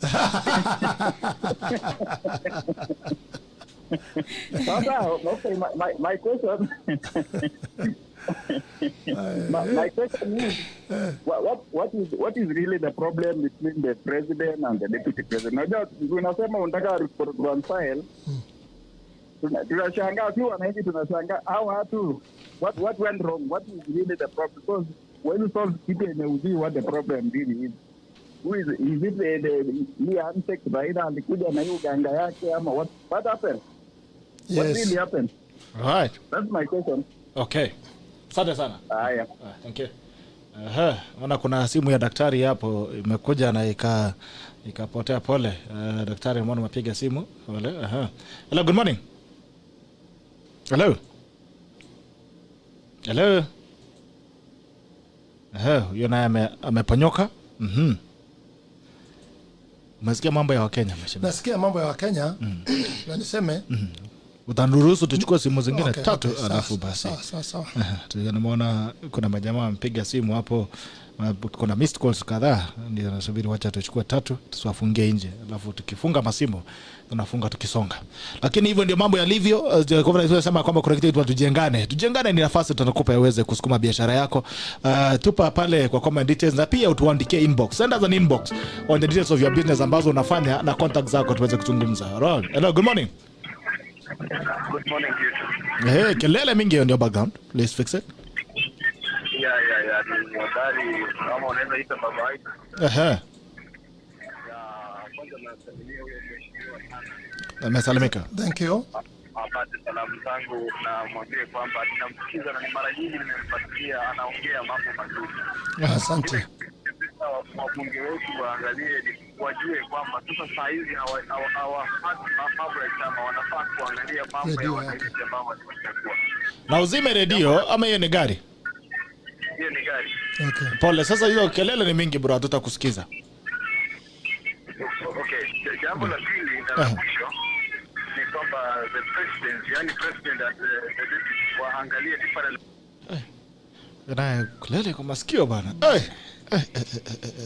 Aya, tujengane, tutupie kwa inbox details ya biashara yako, mahali upo, unafanya nini, na picha, na pia uangushe pale kwa comment section what you do ili tuweze kuendelea. If you comment, once you comment your business, tafadhali pia send it into the inbox ndio tuweze kuwasiliana nawe pia tujue inakuwa vipi. Right, hiyo ni section ya tujengane. Naenda kufunga line za simu in the next 5 minutes. So kama utakuwa mpatikana kwa dakika 5 zinakuja basi utasawa. Hello, good morning. Good morning, Gerald. Yes, good morning to you. Yes, this is Ebron from Nyamira. Yeah, thank you for the honorable NGUNJIRI. Yeah, so sisi watu wa Nyamira tuna issue. Tunaalika Mr. Deputy, this week. Kenyans don't need a lot of, this saga. Wakenya wanahitaji amani na wafanye kazi yao. They can independently manage themselves if our leaders will work out properly. So, asante sana kwa the tackle. Barikiwa sana. Thank you. Asante sana. Thank you so much. Hey, yako ni chap to the point. Okay, short and sweet. Asante sana. Short. Hey. Thank you. Adios. It's not short and sweet, and it's sweet everywhere. Azagina zile ni fupi mahali pengine, see? So you can never get a guarantee. Actually, short is sweet. That's a good idea, mambo. Hello, good morning. Yes. Habari Mheshimiwa Bitok. Salama sana. Mnaongea na Chris Kiene Nakuru County. Watu wa Nakuru leo mmeshuka kushuka. Tumekuja kushuka bwana. Kwanza Kiswahili chenye mtasikia leo. Huyu jamaa anafanya kazi ground ama ni maneno anasema hapa. Sijui mko ground. Kazi yake iko aje? Tuko ground. Salamia Mheshimiwa Ngunjiri. Unajua hiyo maneno Mheshimiwa Ngunjiri anaongea? Ni 100 and above %. Hizo watu wa Nakuru tumejipanga. Our president is His Excellency the Deputy President, Mheshimiwa Ruto. Kama na tumemaliza hiyo zamani, huyu Jemalela anaitwa Swat Kika. Hiyo mlifunga? Na tulifunga hiyo. Unajua tuliambia Mheshimiwa usikuje hii ya Senate. Tungekuwa tumefunga hii maneno yote, akatuambia wacha nikae hii ndio nienda nisaidie Deputy President huko. Lakini tunataka sasa akienda huko awe majority leader. Ndio sisi watu wa maasla tupate pesa sasa kutoka kwao. Lakini nikikuambia Mheshimiwa Ngunjiri, hapa hakuna kazi kenye pato mtaendelea. Kitu tu chenye tutataka kwa hiyo Sugoi tu. Gerald Peto, unajua Sugoi tu imepandishwa kuja hapa Nakuru kweli. Headquarters zimesonga. Watu wa Nakuru. Sugoi tu. Sugoi tu. Watu wa Nakuru mko maneno. Unajua alishindwa kuongea. Unajua hii Kiswahili ni shida. Hiki Kiswahili bwana ilikunywa maji kidogo pale tuni. Na ingine ikapigwa na jua pale ikipita salama. Unajua kuna jua sana ukambani pale. Lakini hiyo dini yako hiyo shule yako Gerald Betok 100%. Thank you sir. Lakini unajua tungetaka hata wewe urudi huko Wasingishu. Tunataka leaders kama nyinyi. Sasa siwacha nikoroge hii Nairobi mahali wadosi wako ndio niteremke sasa. Umemaliza lakini unajua lazima tuchunge na kila mahali. Salamia Mheshimiwa na tulikuwa tunataka tu kuambia hapa Nakuru tuko 100%. Hata kampeni hapa hatufanyi. Hata ya maneno hii atiaga unaona hii inaendelea hapa na kule. Siku jenye deputy atasema atakuja Nakuru. Hii maneno ya atiaga hakuna. Lakini hii atiaga mtawezana naye kweli? Hapa Nakuru? Amogopi? Kuambia my friend. Hatuogopi. Na kwanza unajua tutaanzia hapa Tinie tukipita mkuu mpaka Nakuru. Sasa kufika huko hii watu watiaka ndio watatoroka because kuna watu wazuri ni watu wa Nakuru. Wanapenda amani sana. Na akikuona wewe ndio unataka uvuruga amani, wanakukujia wewe. Lakini mpendane. Unajua watu wa Nakuru, unajua sisi ni familia pale Nakuru. Naomba ya kwamba unajua nyinyi ni wananchi mko ground. Tafadhali tukae na amani, tusichokozane. Enyewe hata tulikuwa tunaongea, unajua shida Mheshimiwa tupataki kwa simu zingine, lakini nimeshaipata. Unajua alikuwa nimeongelesha bibi wangu mkubwa ni mwalimu. Kikuyu ndio tupendane zaidi. Tuendelee salama. Pendane nani lengo poa alisema mpendane na mulambane. Good morning. Simu ya mwisho. Good morning. Hello. Yes. Yes sir. Mambo? Viti. Ya bwana kwanza hata nyinyi kama ingekuwa Lucia angekuwa na birthday mngekuwa mna wish, lakini nyinyi mnipende, lakini ni sawa tu. Yes bado ni bwana. Nasema nafurahia sana mjadala mko naye. Kwanza na congratulate hapo Mheshimiwa Ngunjiri anafanya kazi nzuri sana. We are very proud of him. Asante sana. Na kitu kimoja nataka kusema tu ni kwamba aendelee ku preach the peace in the Rift Valley as he has been doing and they have been doing very good job with KIMANI. KIMANI. One thing I would just want to ask him is actually napenda sana akilete Mwangi Kunjuri karibu sana. Mwangi Kunjuri wa TSP. Yes, aleto karibu na yeye sana. Hao watu wawili they will be able to unite this divided central, and at least we should be back in one basket, you know. At the moment we are a little bit confused. We are like goats tumepotea. Now these are the two people that are going to bring this nation together. Amen. And yes, amesimama na ukweli, kwa sababu ukweli ni kwamba we promised Ruto something and we should not run away from that. Makikuyu, and for sure we should not run away from that, because that's a very bad picture we are painting. So tell him that we are very proud, we are watching, Kenya is watching, and yeah, we wish him luck, and let him continue like that. Thank you so much, my brother. Yes, thank you. Asante sana. Asante sana. Thank you, have a good day. Right. Wananchi wako walk, inaitwa huko watu wanasemanga walk. Unajua ile ulisikia na maana hii huko inaitwa walk. People are walk. Yani people are walk ni wale watu masikia imesimama kama ya sungura. Ana watu ambao wako shamba. Mbona kuna jamaa analia hapa anaitwa Musa Barongo Nyaribari Chansema all your guests are Tanga. Tulikuwa na women rep wa Migori jana. Nataka kujua ni Tanga wa wapi. I need to know. Kwa sababu hama jamaa anapiga kelele kila siku. We had a Mugeri, let's be fair. Tupe kila mtu nafasi ya kuzungumza.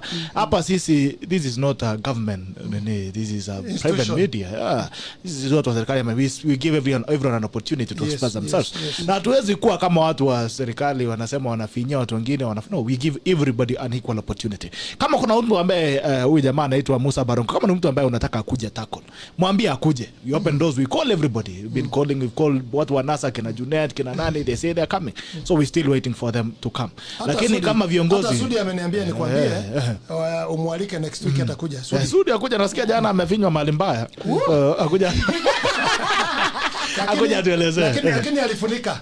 Alifunika. Haikufika. Ilikuwa inaelekea. Sasa umesikia masimu mheshimiwa. So nimefunga masimu, tafadhali tusipige simu tena. Nimeshukuru sana. Thank you so much kwa bunge la mwenyeji. Nafunga masimu sasa until tomorrow. Alright, mheshimiwa, respond to hizi mambo ambayo umesikia.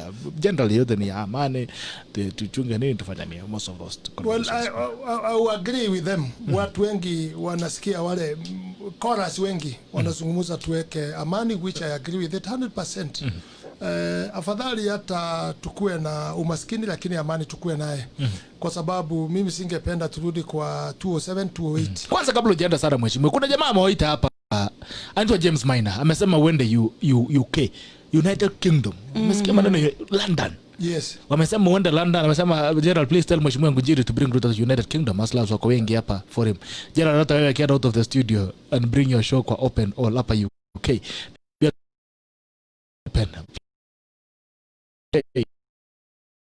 Maina alisema atanitumia air tickets na atanipeleka pale Emirates nikasalimie Mikel Arteta. Nadhani yeye ndo ako number 1 saa hii. The next time utasikia tackle itakuwa London. It will be coming live from London. Lakini sasa is in good. Tuongee ukweli. Na sababu najua ukweli ndio itatuacha tukue huru. Huyo jamaa amepiga kutoka London, my friend. Na application have been accepted. Is interested. Umeapprove? Unajua abana mwenyewe anasema alijuaje mpaka ameitisha fare. Hata sio namna hiyo, ametuma kwa sababu yule anasikiza, amesema ticket iko tayari. Hao bata kula fare. Lucia, usikule fare ya Maina. Sasa watu waache application. Application tumefunga. Tumefungia. James Maina amechukua kitu. Tunatangaza James Maina kama mshindi wa hiyo maneno. Makofi kwa James Maina. Makofi watu wa America, London. Watu wa America wameumia. Unajua ilikuwa competition kati ya America na UK. Lakini sasa nimeona kumbe jamaa wa UK amechangamuka mpaka ashatuma fare. Jamaa ni mjanja. Hata unajua story kumbe saa zingine inabidi tumane fare ndio ufunge hii story. Mimi nilisema watu wa tackle. Na nikasema watu watume application. Sasa unajua wao Atuko America. Kuna mwingine amechangamka. Sasa my sister akienda huko akuje kama amejaa, huwezi kuongeza ingine kabisa. Inakuwa one man one vote one shilling. One vote one shilling. Lakini namuomba akienda arudi salama. Asikae sana huko. Kwa sababu tunamhitaji akuje atackle. Hapa kwa tunajua tulianza na wewe. Sasa ukuje. Lazima tumaliza na yeye. Yes, lakini kuna mwingine nimeona kwa simu yangu ananiambia amepitwa na huyo jamaa kutoka UK lakini umhesabu kama ako kwa laini. Atapili. If anything can be wrong, she is present. Lakini wewe Ngunjiri uko na maneno. Yaani tayari umeshafanya harusi hapa kwa tackle na hata hujamaliza 3 hours. Ushamaliza maneno. Mpaka umedeclare winner. Nimebakisha mambo mawili, kusema ukweli na kujipanga kwenda mbinguni. Ukweli imeingia. Umedeclare sasa Maina.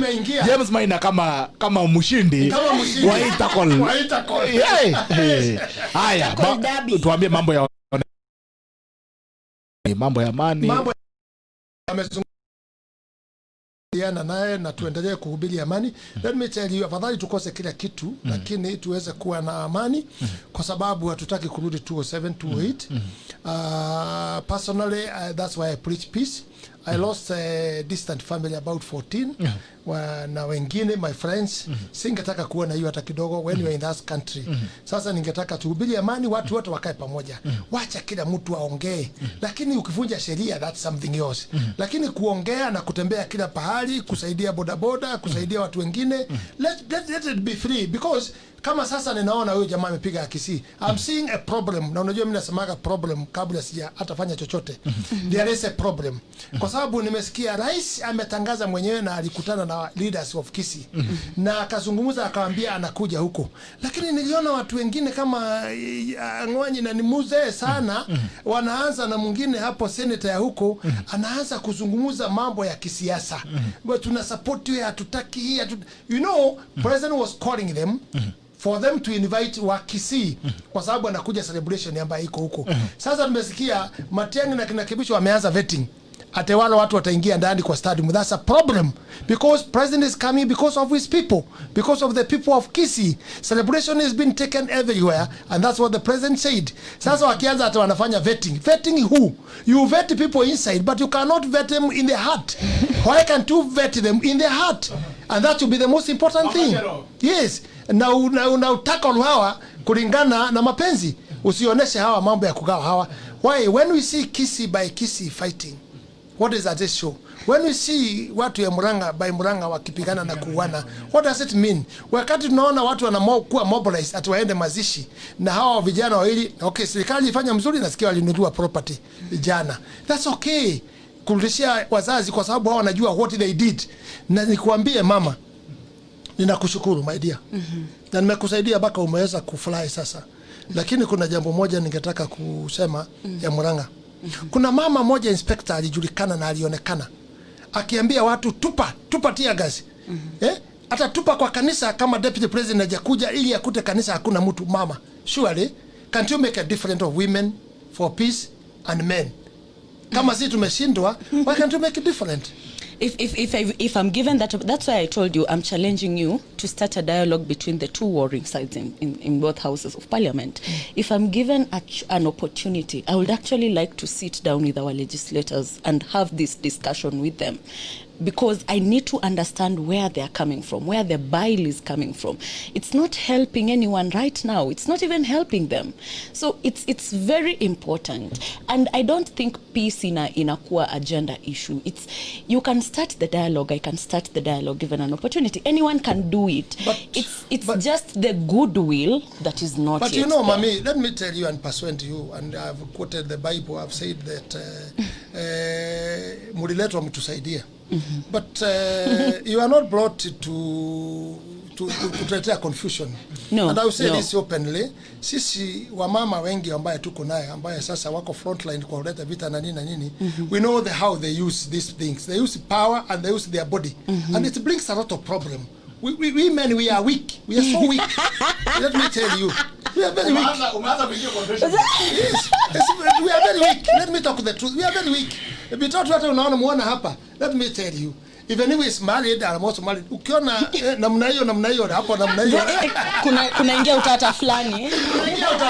Namna hii. Because we are weak namna hiyo. So let them not use what they would like to use on their body. The book of God have said, wacha usafi wa mama ukue ni usafi ambaye unamwelekeo kwa Mungu. Lakini usikue ni usafi na umaridadi inaelekezwa mtu mwingine ama mwanaume mwingine. Wacha nitetea kina mama leo. No, sijamaliza.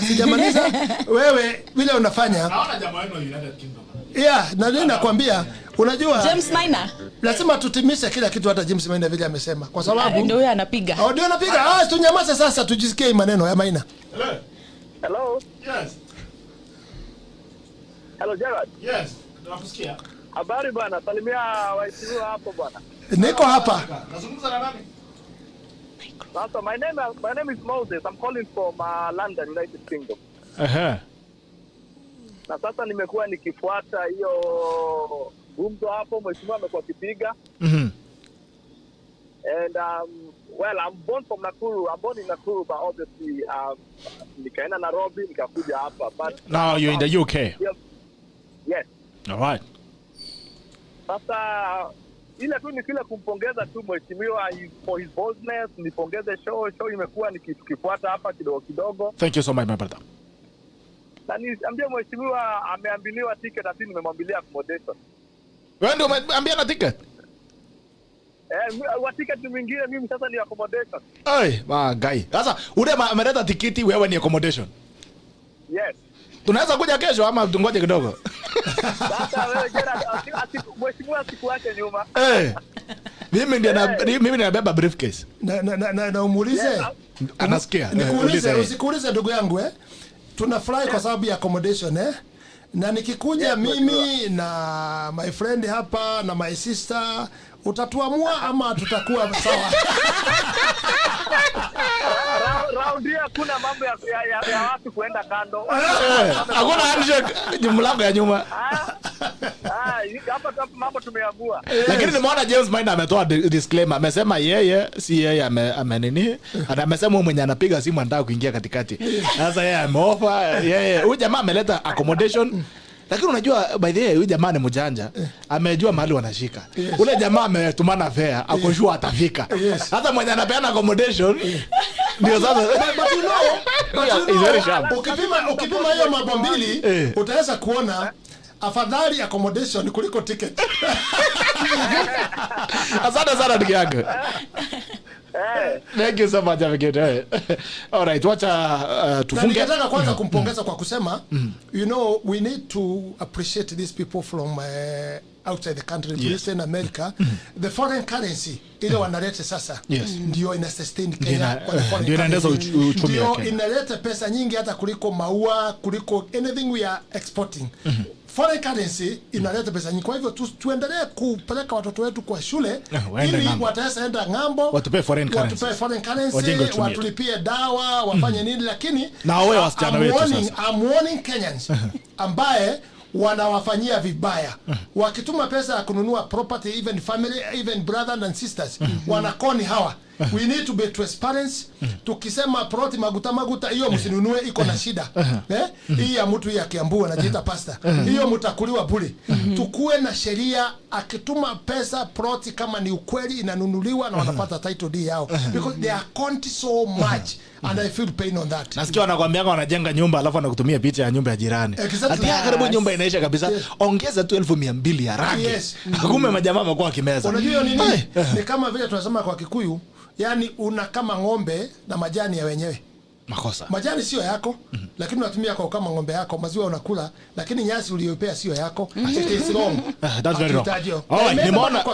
Nimeona wametakole, nimeona watu wa Taklas wanaitisha Susan Kika, mheshimiwa Susan Kika. Nilikuwa nimemuunganiza naye last week. So Susan Kika mahali upo, naona watu wamekupigia kipaumbele. Wamesema kwamba uweze kuja tackle.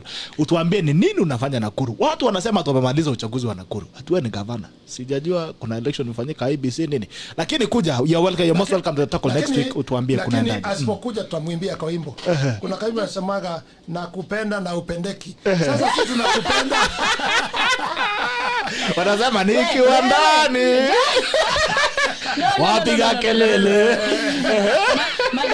Madam Susan Kihika kuja tafadhali tutetee 2/3 gender rule hapa. Naona wanaume wanaleta kama mchezo fulani. Wewe ushaenda ngambo kwanza. You know you are now a citizen of the UK. As you speak you are a citizen of the UK. So mambo ya Kenya ni kama umeima kusonga kidogo, utaanza kuangalia international politics, geopolitics. Nasema Trump alisema nini, so wewe you are no longer here. Ushaenda mambo ya prime minister. Discuss na huyo mtu next week tukipata nafasi na tutabadilisha baada ya maoni yangu. Nimeona mimi wacha yeye alipe ticket, mimi I'll go there, accommodation I'll accommodate. Is on you. Wow. Sasa wewe tena umekuja mapita katikati zaidi. Unajua tunasemanga usipochora utachorwa. Ukikuta matatu imejaa utakamata chuma my friend. Bwana ufike. Haya basi, Susan Kika tunakaribisha kwenye tackle. You can come in next week ili tuweze kuzungumza. Tuambie mama Nakuru kunaendaje na vipi watu wanaweza kupigia. Nimesikia mambo ambayo wana tacklers wanalia wanasema Susan Kika. So karibu sana, nitakupigia simu baadaye ili tuweze kuzungumza. Uje tackle, uje tuambie kunaendaje. Lucia, na nimekuambia Sudi anakuja Sudi anakuja lini? Amesema atakuja next week, muweke pahali. Nikamwambia kuongeleshe sasa next week. Haya sawa, mwambie anipigie simu. Lucia, tupe tackle yako of the day tukifunga kazi. My tackle of the day today goes to the President of the Republic of Kenya. Mr. President, I think you don't read the Constitution or you're just playing dumb. And it's wrong. According to Article 131 of the Constitution of Kenya, it talks about the authority of the President. And it says, the President is the head of state and government. The President exercises the executive authority of the Republic with the assistance of the Deputy President and Cabinet Secretaries. The President is the Commander-in-Chief of the Kenya Defence Forces. He is the Chairperson of the National Security Council and is a symbol of national unity. Of all these things stated here, I think the only one that you have functioned well in is being the Commander-in-Chief of the Kenya Defence Forces by trying to militarize everything, basically. You are wrong, Mr. President, and it will be wrong for us who voted you and who you purport to serve to not tell you when you are wrong. So today I am telling you that you are wrong. You do not listen to those that you work with. You have chosen to sideline your deputy. You're claiming to build bridges, yet you cannot sit down with someone whom you had an agreement with to work together and solve any issues that you have, like the grown-up that you are. You are actually behaving like a small spoiled child who does not want to share his toys. I'm unapologetically calling you out on your mistakes because I am a Kenyan and the Constitution gives me the right, and it will be wrong for me to not uphold and defend this Constitution. Umeidharau na umeiita ceasefire document. At this point, you should resign and go home because you're not doing us any good. You have actually turned this country into a national and public circus. Kenya is the hub of East Africa, Mr. President, and you are not acting like it. Sit down with your deputy president, like the grown-up men that you are, sort out the issues in your house. We are tired of the pettiness that is going around. If you're incapable of taking charge as the president, since you're so used to being ignored and people not obeying you, kindly go home. Go home and stay home, because we need to move forward as a country and you are shamelessly stagnating us.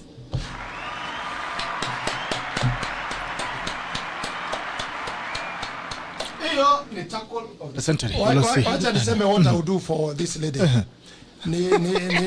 Nitampea ATM yangu, haya, pin number, haya, na kipande, haki ya nani, na ticket, kwa sababu amesoma Mathayo 19 mstari wa 27 ambaye inasema Yesu wanafunzi wake walimuuliza, umetuambia tuache kutega samaki, kila kitu yote tukufuate.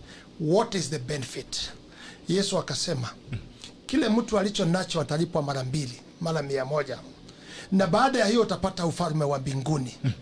Yesu, mwanafunzi mmoja akauliza, akaambia Yesu, sasa ndio umeongea.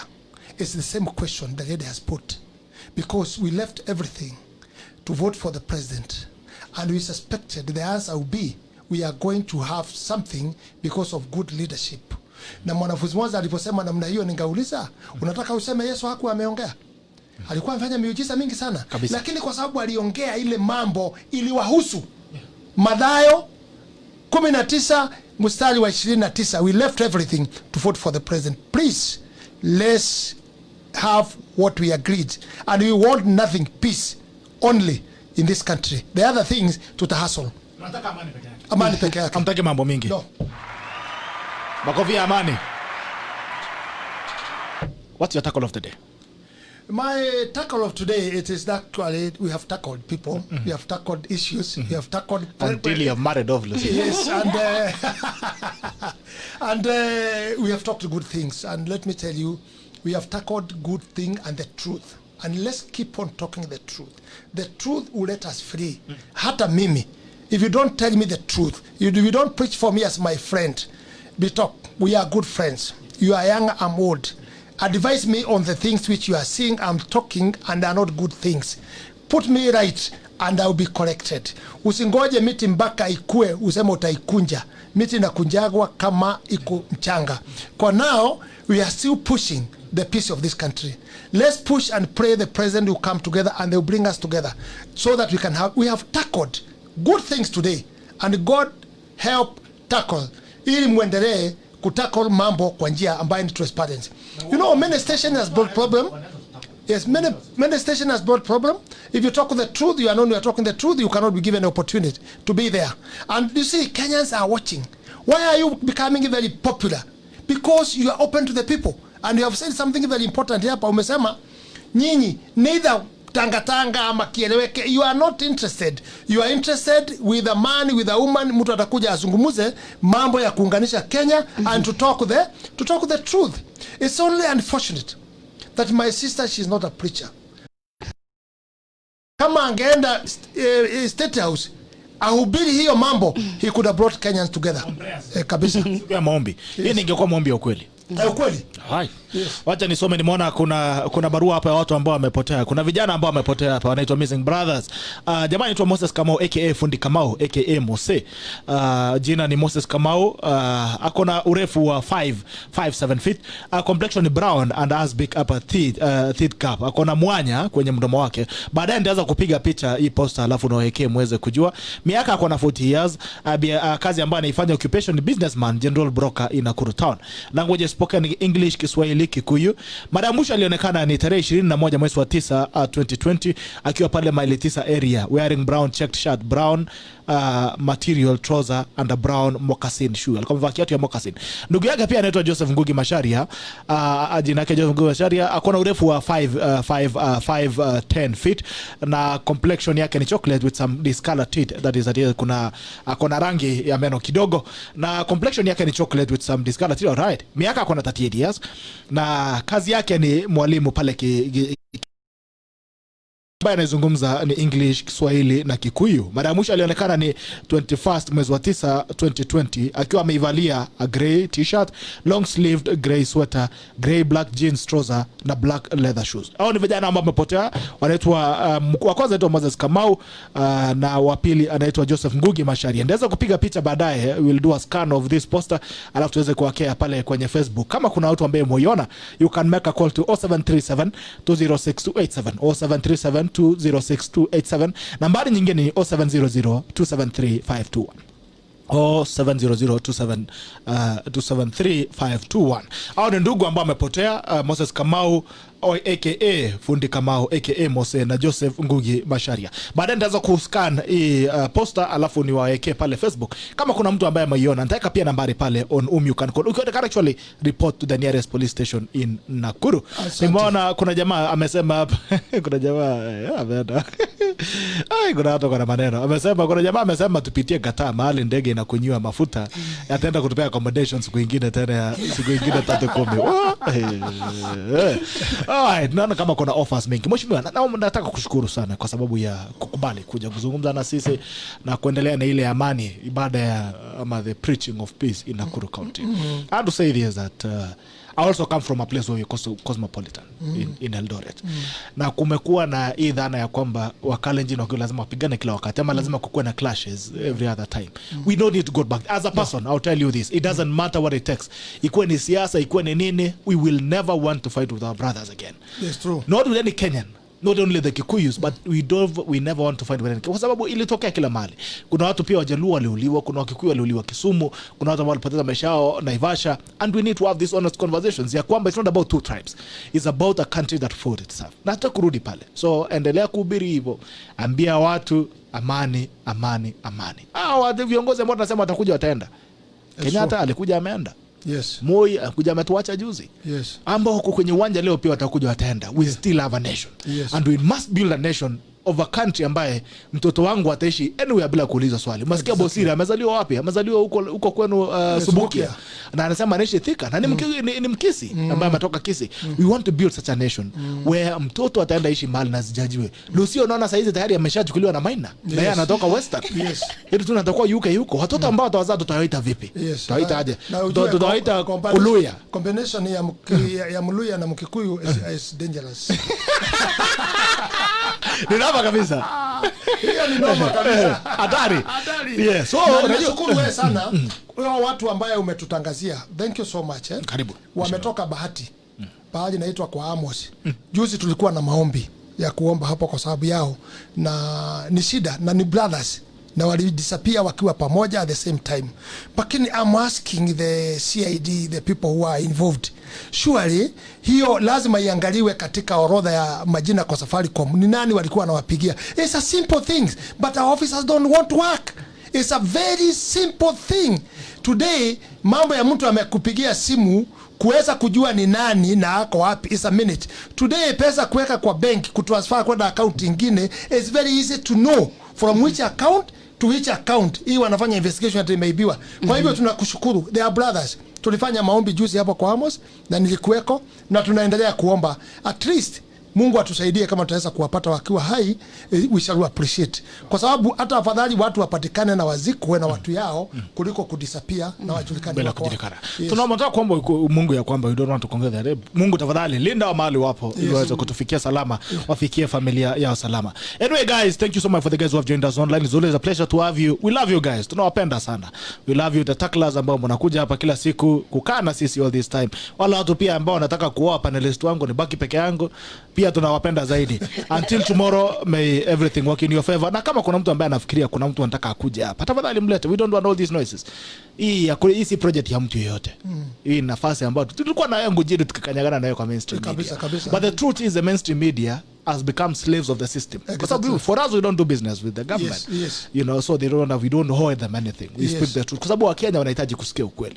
So we provide a platform where we can have these conversations in the most truthful ways na kusikuwa na ubaguzi. So nataka kuomba kwamba kama kuna mtu ambaye anafikiria kuna mtu anataka kumuona hapa kwa the tackle, mwambie aje. We make calls. If I give you my phone right now, nikwambie you go through the phone calls, utaona simu ya kila mtu from both sides ambao nimepigia simu kuambiwa akuje. So ule mtu ambaye anakuja wa kwanza, wewe nimekupigia simu, umekuja, you've met time, I cannot say ati sasa wewe umekuja weka kwanza, wewe usikuja kwanza kwa sababu umekubali, wacha tungoje mtu mwingine atoke mahali. It can never happen because we need to have this conversation. Kama kuna mtu ambaye unafikiri unataka kuja hapa, tafadhali mlete ili tuweze kuwatackle pia.